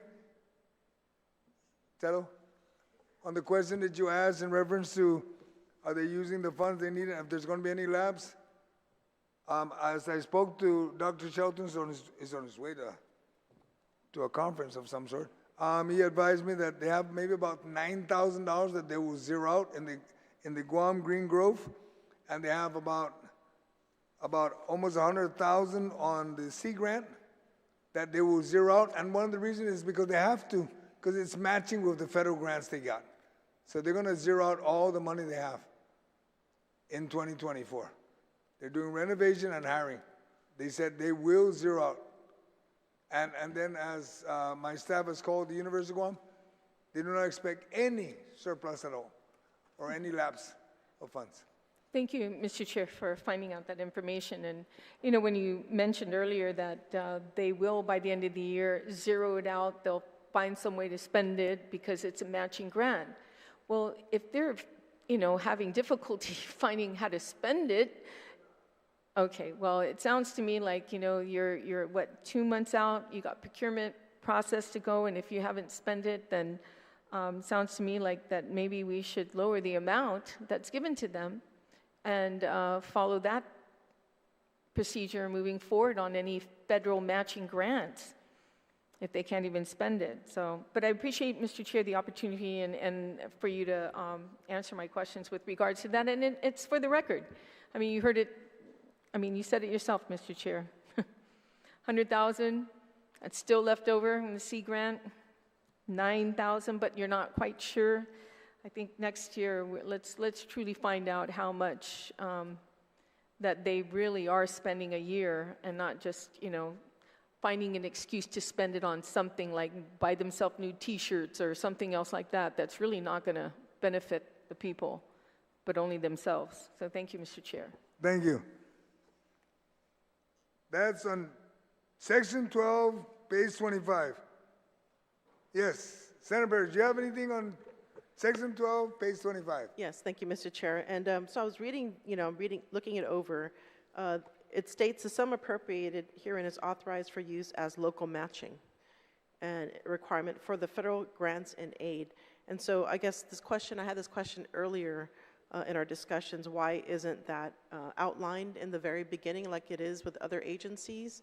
So I think I've seen this also in previous sections of this particular part, that there are other areas that have federal matching, but it's not listed in the initial part, section 2 of this part 3 of University of Guam. So yeah, if perhaps OFB can rectify this so that there's more transparency in it. Does that make sense? So if you look at, let's see, like, let's say Department of Public Health, they have about 160 million in federal matching. And I'm just wondering why it's not also listed in the very beginning on page, what is it, page?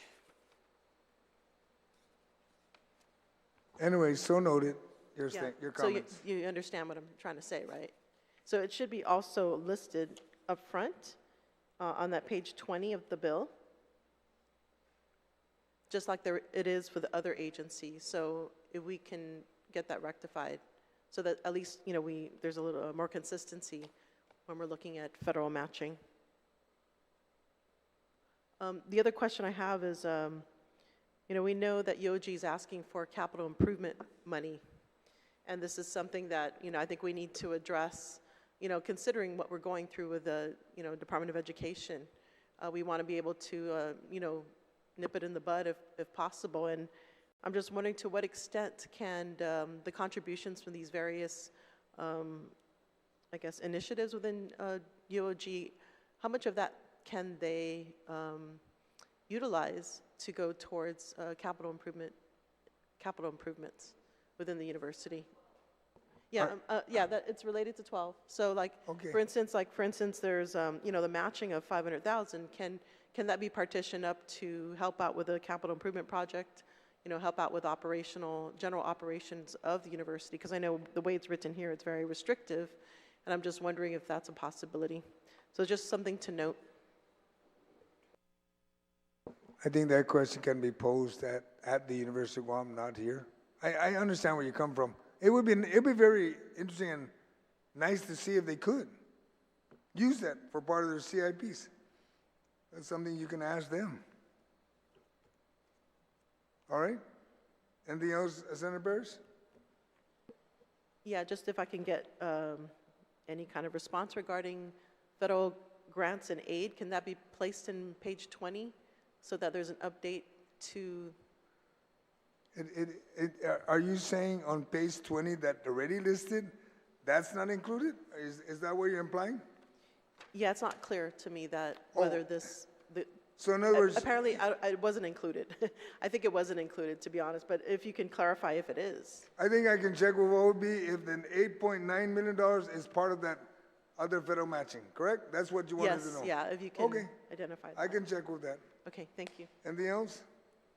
We're That's it for now, thank you. Okay, we're now on page 26. Anybody else want to speak on 26? 26 or section? Well, no, page 26, section 13. I don't know which section anybody want to speak on. So I'm going to give it the page first. Section 13, 14, and 15 is all on page 26. Does anybody have anything? I see the speaker's hand. Nothing on my left, all on my right. Madam Speaker. Mr. Chair. I just wanted to point out that this UOG Capital Improvements Fund, $1.15 million. This is for paying rental payments due under the leaseback agreements through public laws passed in the 31st Guam Legislature.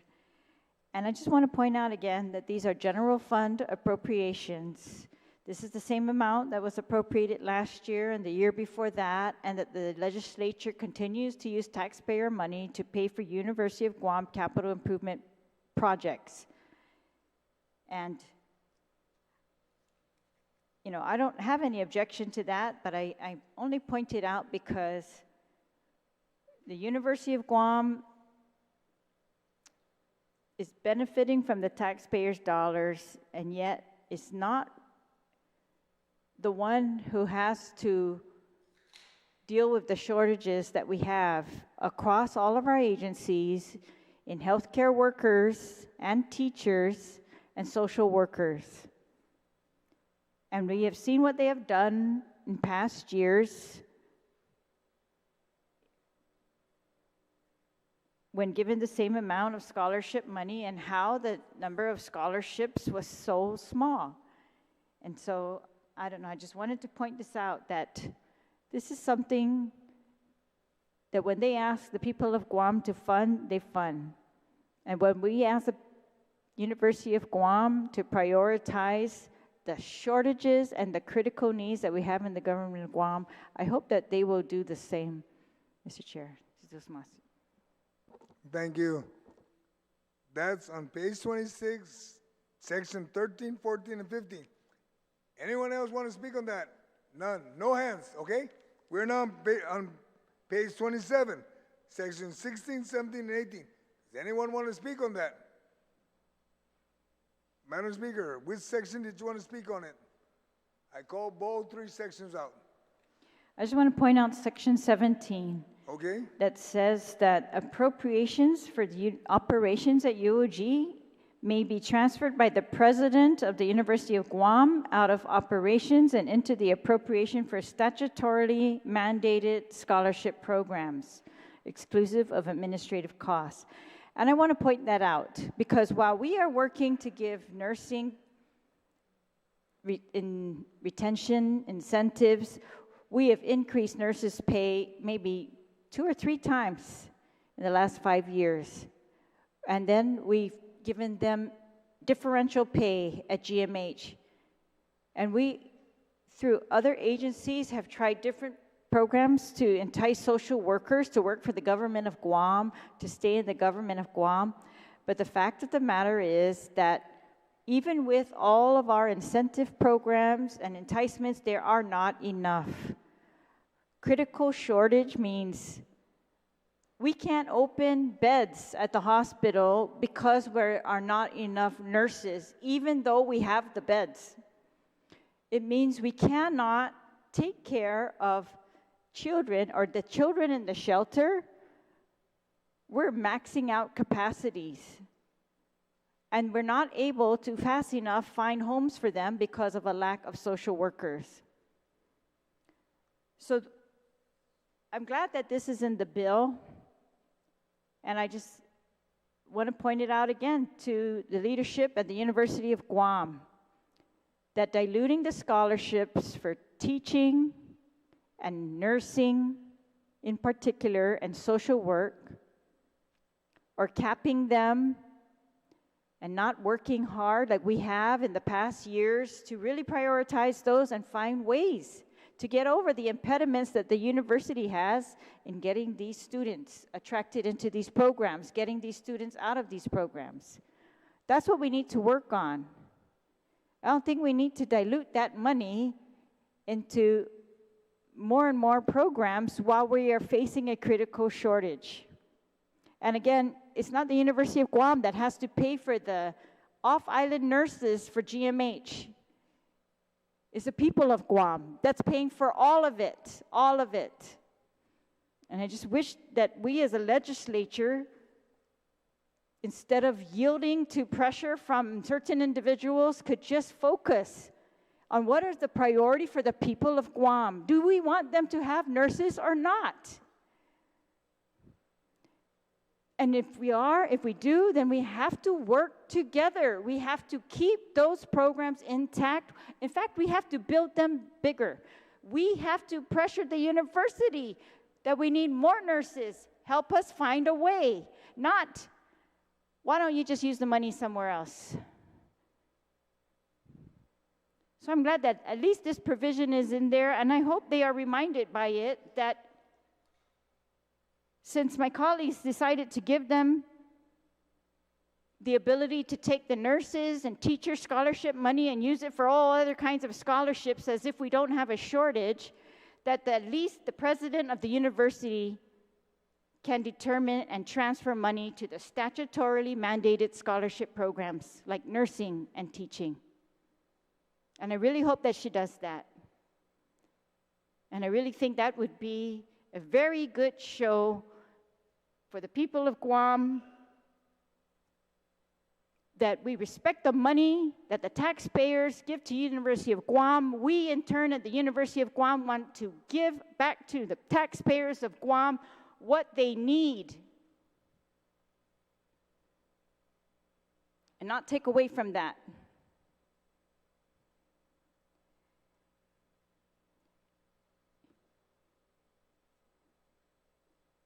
So that's on section 17. So I'm glad, Mr. Chair, that this is in this bill.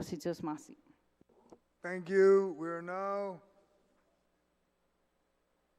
the only hand that went up for that page, we're now on page 28. Sea grant, I think I answered that question that Senator Tideway was asking. Okay, that ended that one. That was a concern. Now we're in the last page, page 29 of Chapter 2, page 4, part 3. Okay, page 29. Yes, Senator Parrish, you're the only one to raise your hand. Thank you. Thank you, Mr. Chair. So I recall in the draft budget bill, there was the cultural repository, and then it was taken out. And then I believe there's a question that was asked whether the increase of the budget for UOG would cover it, and the answer was yes. Can you confirm that? The answer was yes by, I believe, the OFB director. The OFB director said Yes. that He said the increase that UOG received. if that's what he said, then that's what he said. I mean, did you need to reconfirm that? Yeah, well, I mean, we can always go back to the footage, but I do recall him saying yes when that question was asked. All right, let me ask the, yep, the answer is yes. He responded, the answer is yes.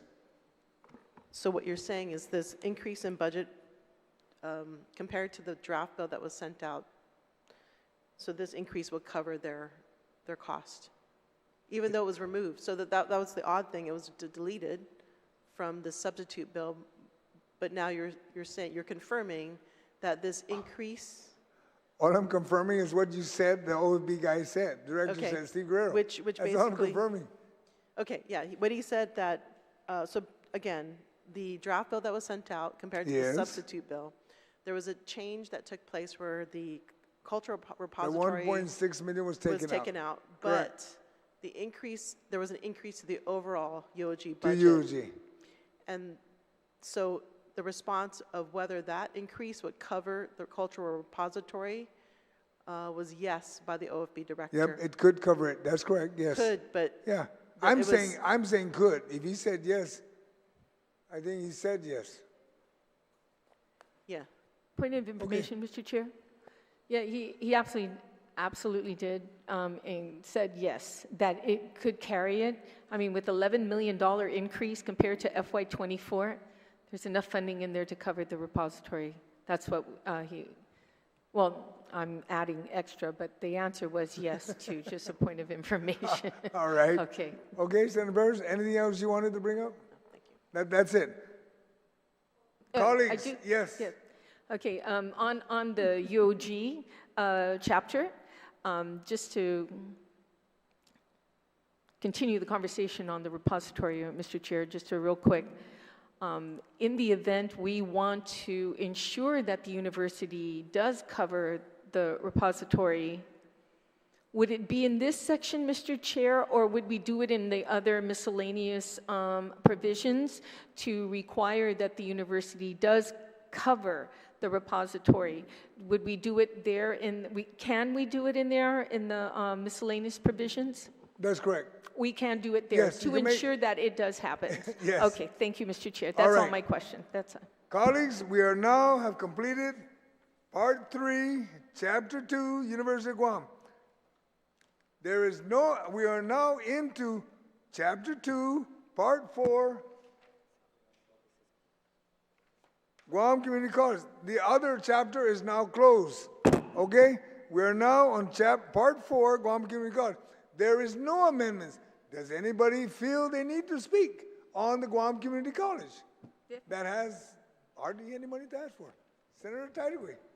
I just wanted to bring to light that this is one area in the budget bill that was not increased from FY24.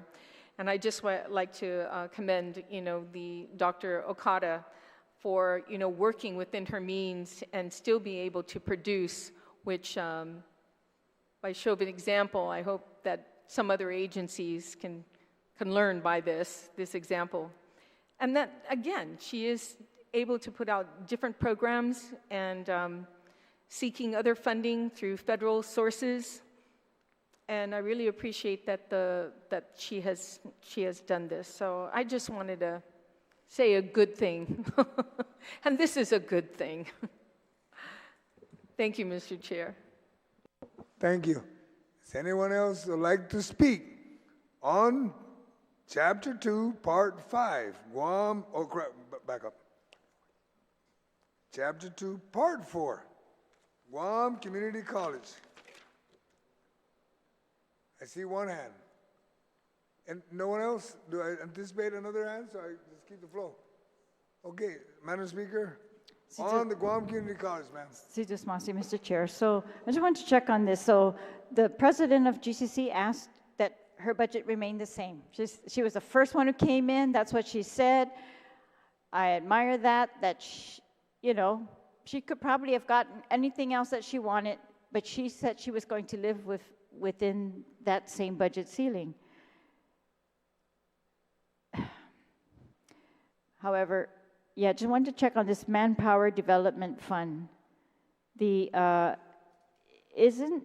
the same appropriation from last year, but isn't this Manpower Development Fund expected to increase based on the number of visas that are going to be upcoming in the upcoming year? The H-2B visas? We're waiting to find out if the money's going to increase. But I thought everybody's projecting that it will. Is the Manpower Development Fund revenue in Section 1 of the bill, or Chapter 1 of the bill, then just this amount? The same amount as last year? I thought it was increased. And the tracking, isn't it much higher this year than what was anticipated? Based on this budget, on this chapter, on this part 4, they only identified the amount that was reported. Until we see an official document increasing it, that's why it was never increased.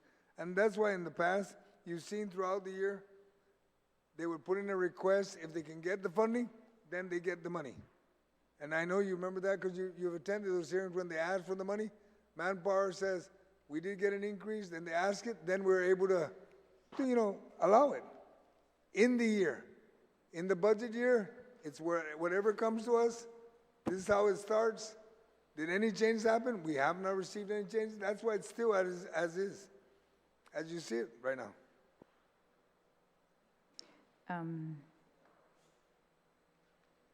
712.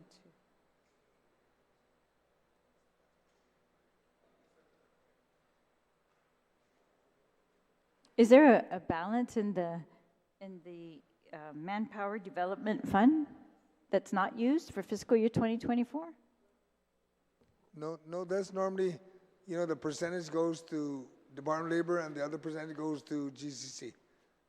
I think this is one of the golden egg that GC uses, so they don't need to ask for money. That's one of the So you're saying that somewhere in here or in another statute, it says whatever goes into the MDF will be given to GCC, so we don't need to recognize the actual amount in this bill? It's 70-30. 30%. Okay, so notwithstanding this amount, 8.6, they will get more if there are more collections? All right.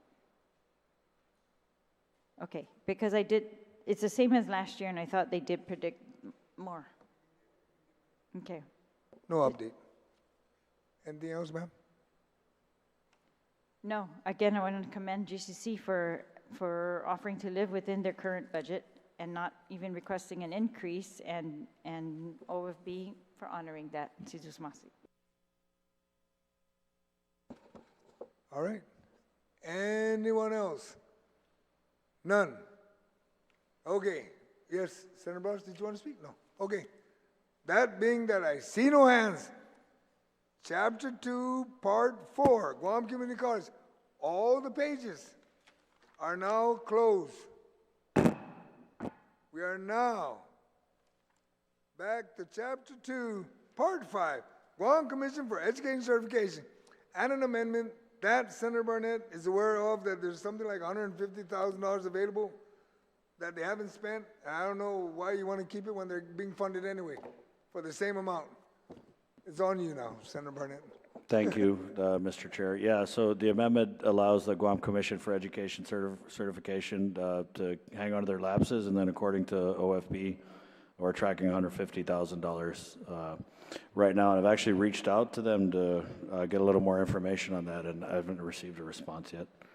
But, hopefully if the University of Guam puts a lot of these scholarships and address the need for, teachers, obviously.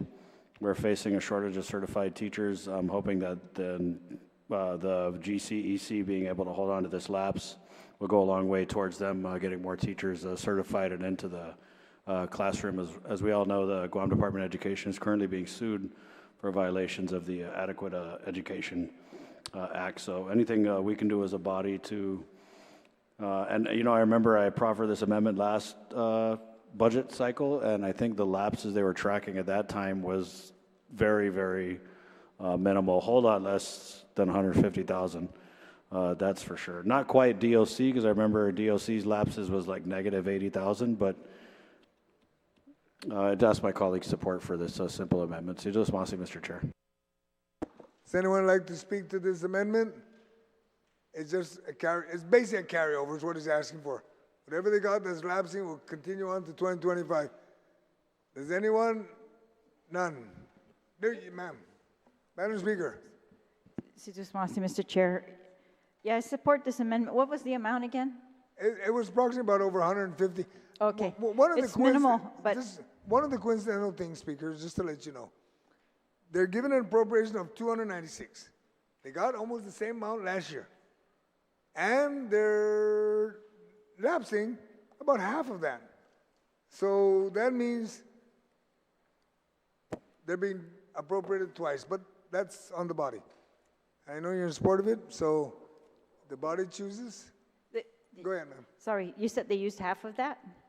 Okay. On So- 2024, they only use half. Okay. And we're going to carry over, and they're being budgeted for the same program in 2025. So basically, you got a half a dollar, and you got a whole dollar, and you got $1.50 for the same thing. So that's how we figured that out. I don't know. Madam Speaker, your call. Yeah, I just wanted to ask the proffer of this amendment, if he recalls the number when he mentioned teacher shortage, that's the actual teacher shortage that we have for this school year. I know that the superintendent announced that.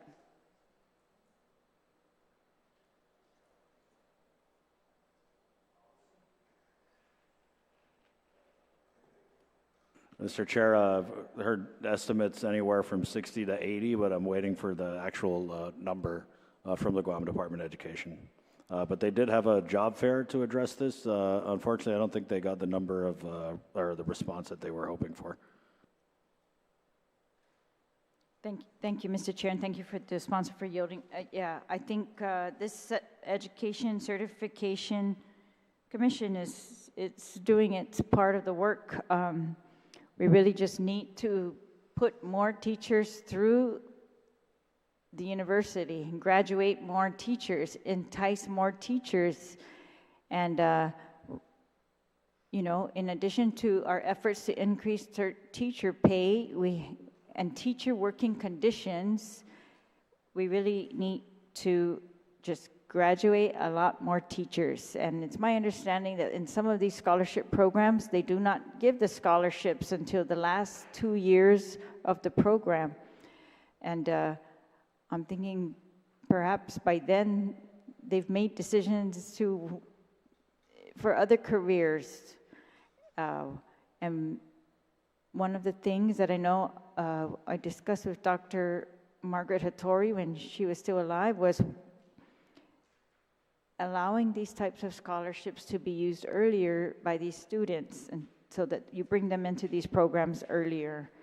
And so I hope that we can see more teachers in the upcoming year and enough to fill our classrooms. An 80-person teacher shortage in these public schools is really serious, because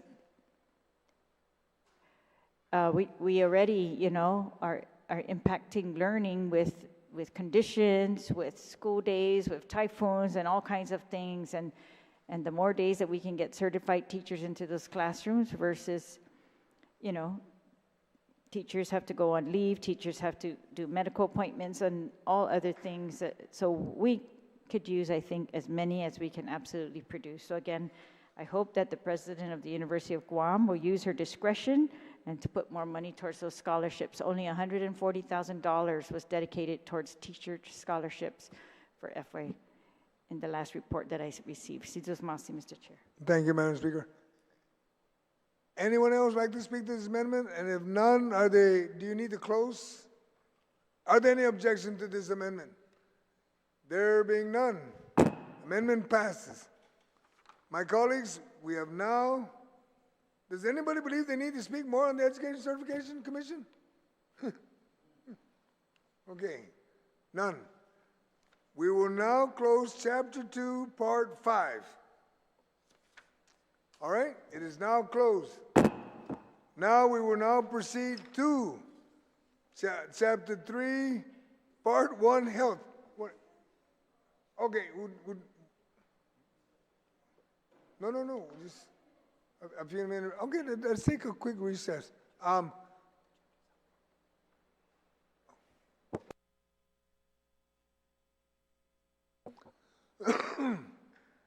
Folks, we're going to be on Chapter 3. I'll still accept the amendments, okay? So don't panic. It's an easy one. Most of them one-pagers. Let's go to recess at this time. Thank you.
The committee hall is called back to order. We are now in Chapter 3, Part 1.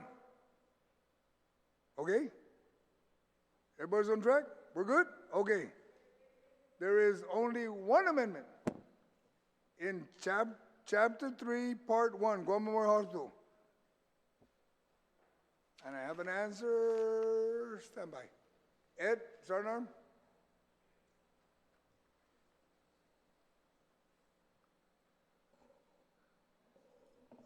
Senator Brown. On Chapter 3 under Health, when you're done with that amendment, Mr. Chair, I did want to talk about DISID. On Chapter 1? On Part 1? Chapter 3, you're right, you're on Health, Yeah, but page we're 43. on Part 1, only page 30. What page are you on? Page 34. Okay, but when we get there, okay. I'll remind myself when we get to this, I'll look at you. Thank you. Thank you, Senator Brown.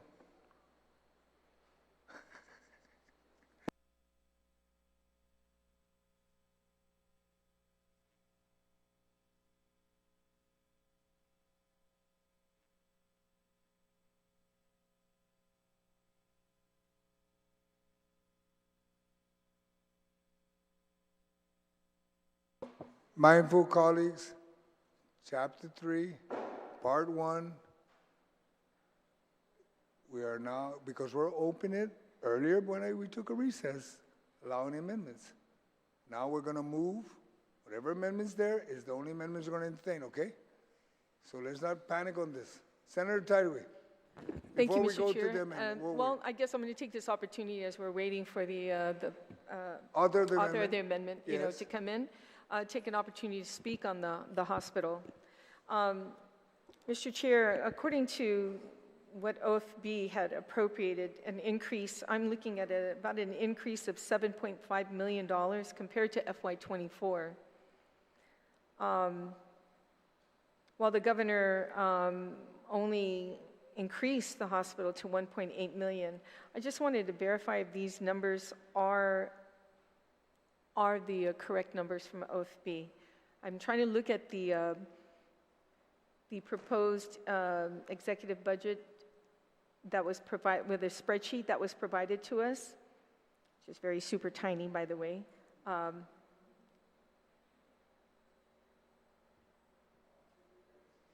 Just to verify, because we know that the hospital requested an additional $44 million for their operations at the Guam Memorial Hospital. So for some very critical needs. And without that, they mentioned that they would not be able to move forward with some of these critical needs if they didn't get fully expended. So I was just wondering why OFB only gave 7 million, if I'm not mistaken, more than FY24 when the request was for 44 million.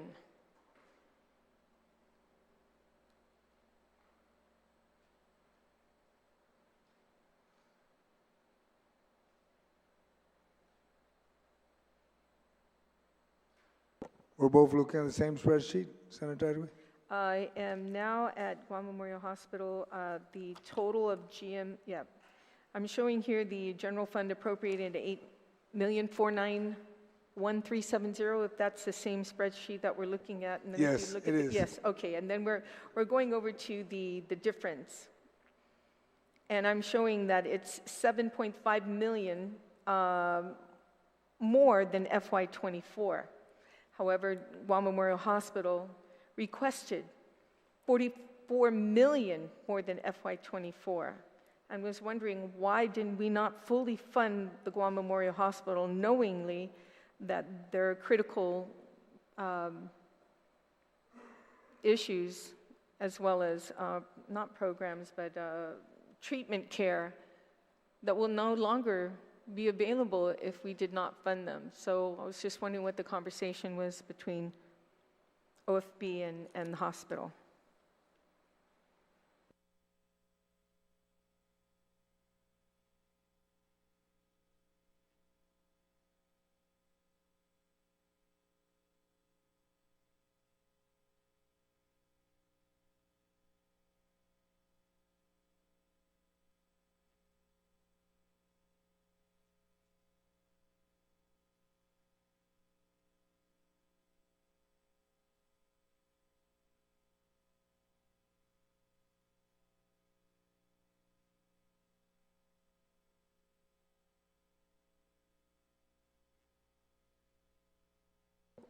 Now, we do understand, Senator Tideway, right, that when you look at it, if you look at that page 34, you got the pharmaceutical fund of 24 million, and then the 13, so that makes it total would be, what, 37?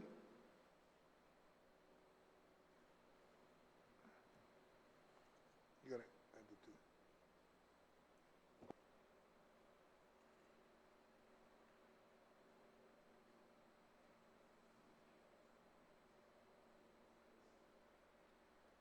So when you add them together, they become 37. I understand your statement of they asked for actually 70-some million, if I'm correct. 70, Mr. Chair, compared to FY24 was an increase requested. I was told it was $44 million, an additional $44 million on top of the FY24 budget that we appropriated to them. You're correct. Yeah, okay, and then if I'm not mistaken, the special funds, you know, under the pharmaceutical funds, in your comparable spreadsheet, it's actually, okay, showing special funds at 21,714,329.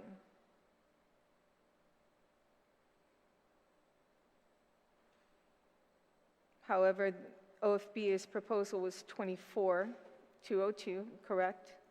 That's correct. Right, and then of course you've upped the general fund appropriation to 13 when 24 was 8,491,000. But still, it all boils down to why was the hospital so underfunded with all its issues and critical needs, and for them to come to us. I mean, I remember, Mr. Chair, we used to beg Guam Memorial Hospital to come up with numbers. You know, don't come to us later on. Tell us the real amount of numbers you need. And for years, they weren't doing it. They were just giving with the budget that the governor in the executive budget proposed. So finally, this time around, during a public hearing on their budget, they came up with the alternatives.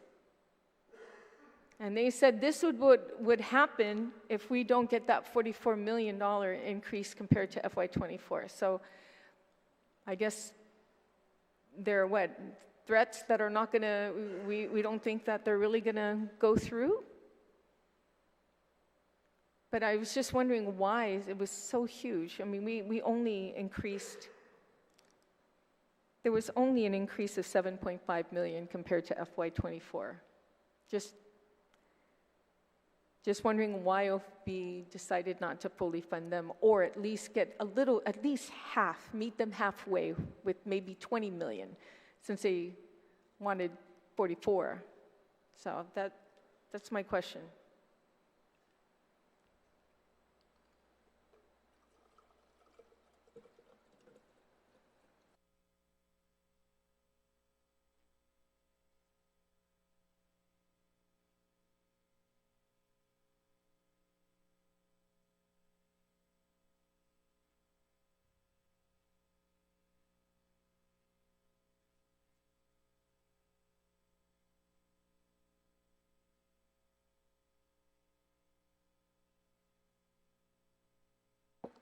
Your question, Madam Senator Tideway, is why did we get up to 20?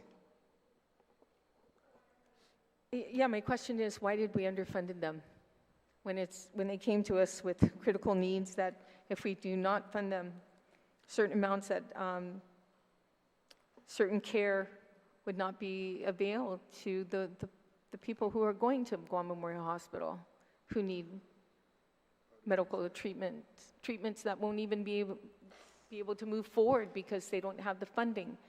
And right now, Mr. Chair, you know, I know they're trying to do what they can, and I just got someone sent me a WhatsApp regarding the situation that Guam Memorial is in right now, where anybody who has Take Care can no longer go to Guam Memorial Hospital anymore. Yeah, it was just something that was confirmed not too long ago, that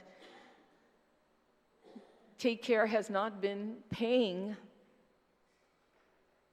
their cost. I mean, the hospital's in dire need right now. So again, why were they so underly funded? I mean, the governor, she only funded them an additional 1.8 million. We went up a little bit more, but it's not even half of what they requested. So that was, again, my question, why?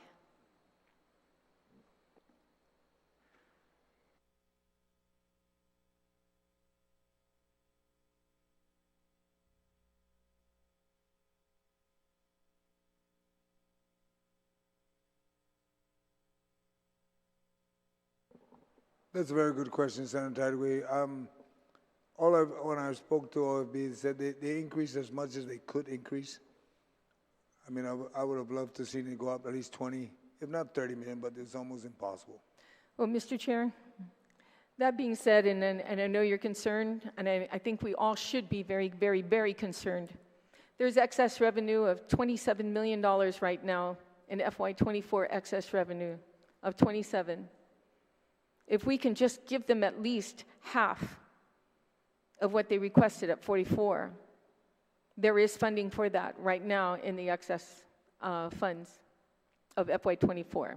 So I'm hoping that my colleagues will consider that when the time comes, that this money will be given to Guam Memorial Hospital.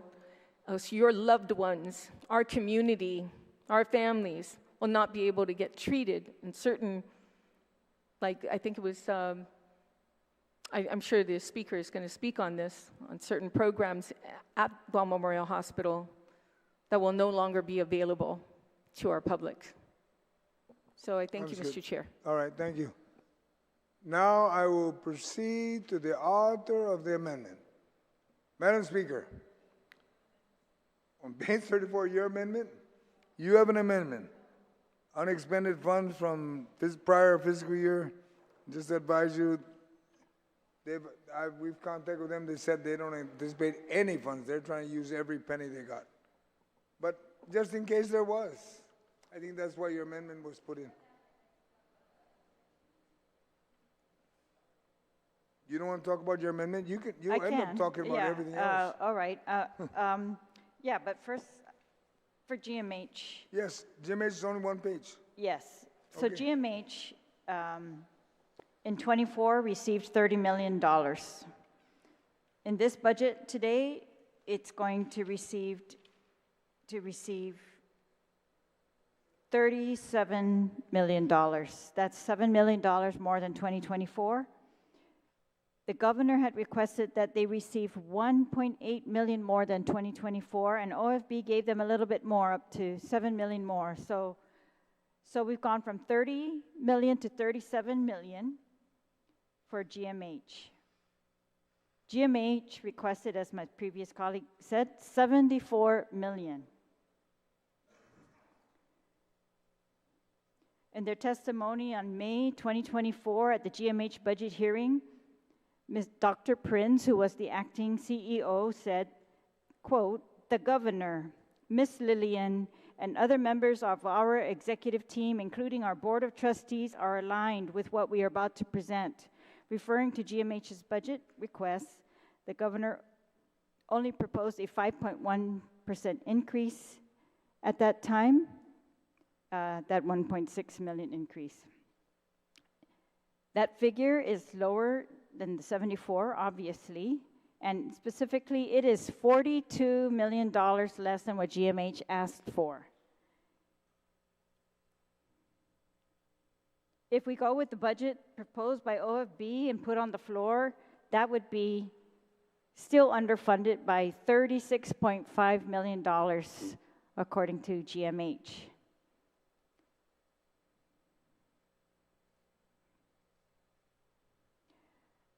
We increased overall, well, by this bill, we are proposing to increase overall expenditures by the government by $91 million.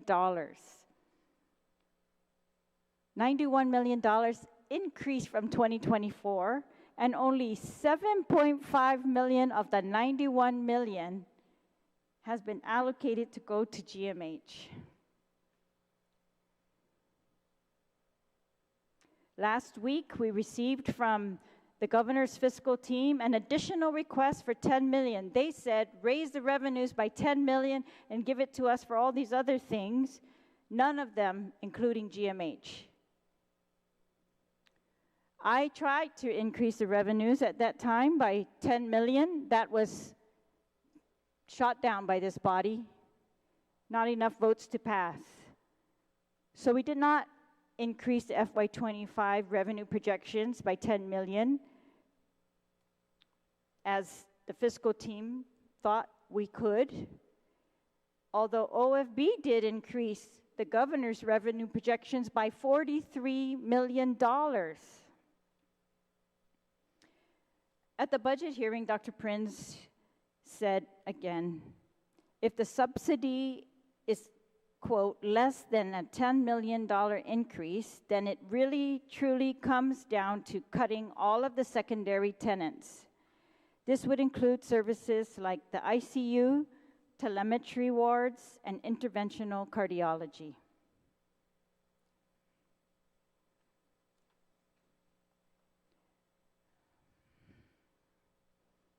So it is perplexing to me that a motion to increase our revenues has failed. It's perplexing to me that when we find 41 million above the governor's 48 million increase, out of 91 million, we could only find 7 million for the hospital.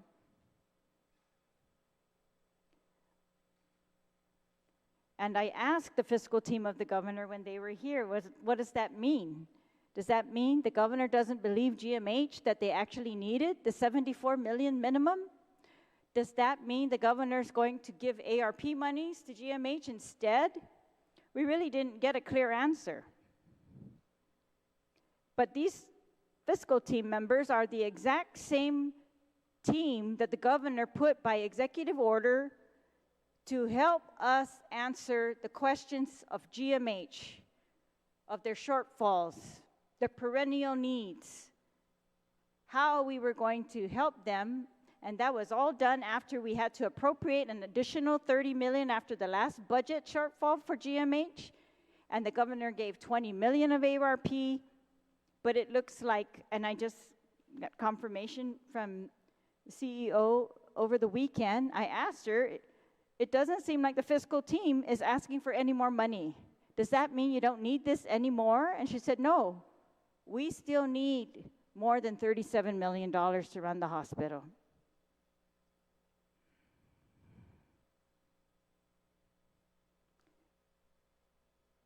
Something else Dr. Prince said was, I must mention that the governor, Ms. Lillian, and other members of our executive team, including our board of trustees, are aligned with what we're about to present. He also said,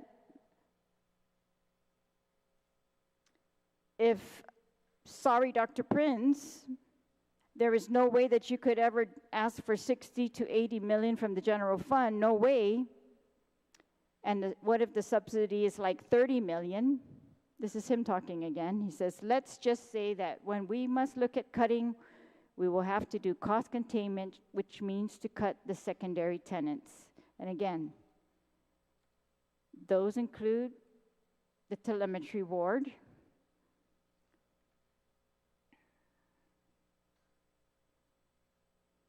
interventional cardiology, services like the ICU.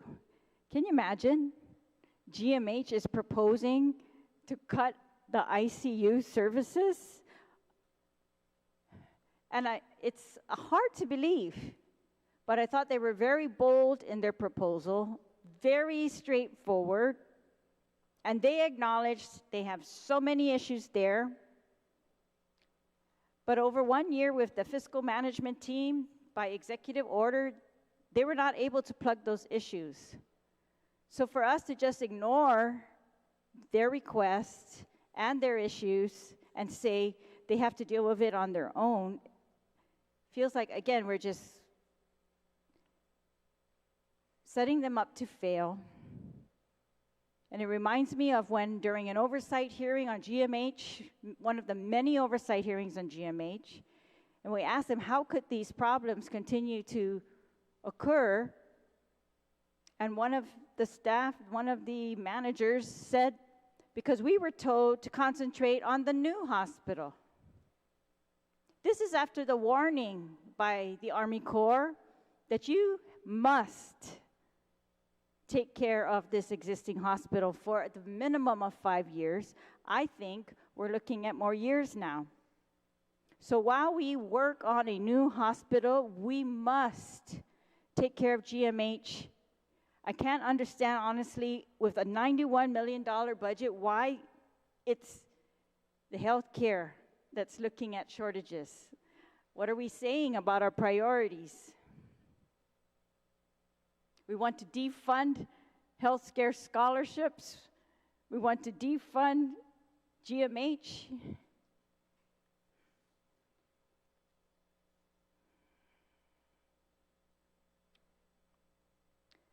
The amounts that we're talking, that when GMH said it needed the amounts in addition over FY24, that does not include the 30 million that we also had to give GMH after in a supplemental budget. That was for outstanding vendor payments, and they testified that they used all that money as directed. However, they are now again short on vendor payments. So the issue did not go away. It's not solved. They told us what they needed to get through the fiscal year. That does not seem to be addressed in this budget. I'm very much concerned about that. My amendment is to allow them to keep any, lapses?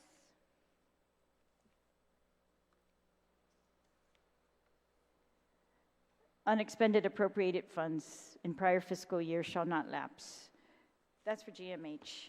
So that would be my amendment, Mr. Chair. As you said, I don't think they have much money that's not lapsed. They are facing shortfall even in collections. For example, in their most recent release, as one of my colleagues pointed out, it's collections. And they've got 2 attorneys, and they have shortfalls in collections. And yeah, it's, this is another one of those areas where the governor told us she has no power over education because of the Organic Act that gives to the government of Guam the power over education. Well, the governor, according to the Organic Act, has power over the Guam Memorial Hospital and all health care. And I'm not sure if that's the plan. To just underfund it on purpose and leave it to her to solve. It's very perplexing. Mr. Chair, that's my amendment. Thank you, Madam Speaker. Does anyone like to speak to the amendment? I have no objection to it. None? Do you need to close on the amendment, Madam Speaker? If not, we'll just go to vote. Well, again, this unexpended funds, we don't even know if there's anything there that's not expended. According to what they've reported to us, they're in dire straits. And they not only need, to every dime that they were appropriated in FY24, they need a lot more, almost double the amount in FY25. And maybe we think we can't give that to them because we've given it to other places in our budget, but it's a huge statement by the legislature to say, we're not going to fund GMH because we have to fund all these other things. We're not going to fund nursing scholarships because we don't have a shortage. We're going to leave it to the governor now to take care of the current GMH, which is in a crisis, emergency situation in the emergency place. They want to cut ICU and telemetry. Telemetry is what they were bragging about as progress. That because we had a shortage of doctors, we can use telemetry, or the telemetry is where they monitor people, their vitals, and it's mind-blowing. We have to at least make an effort. And again, it was easy, I think, to increase our revenues by 10 million because the fiscal team agreed that was very possible because OFB increased revenues by 43 million over the governor's $48 million increase projections. All of those are pretty mind-blowing, but to take 91 million and not dedicate it to GMH is really going to be a testament of this legislature. It's a fail.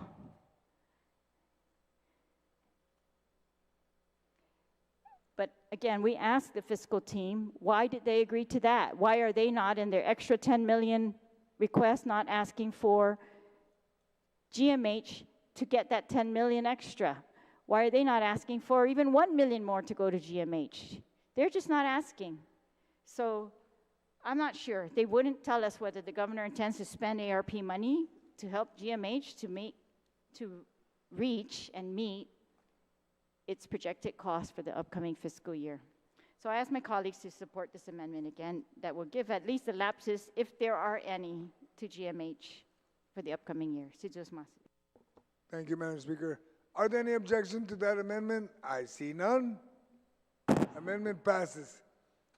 At this time, we'll go ahead and recess until tomorrow. Is everybody okay? We recess till tomorrow at 9 o'clock? Any objection? I just ask my colleagues if you can please find in your heart to come here at 9 and we can start at 9. Okay? Talk to your son. All right? We are in recess till 9 o'clock tomorrow morning.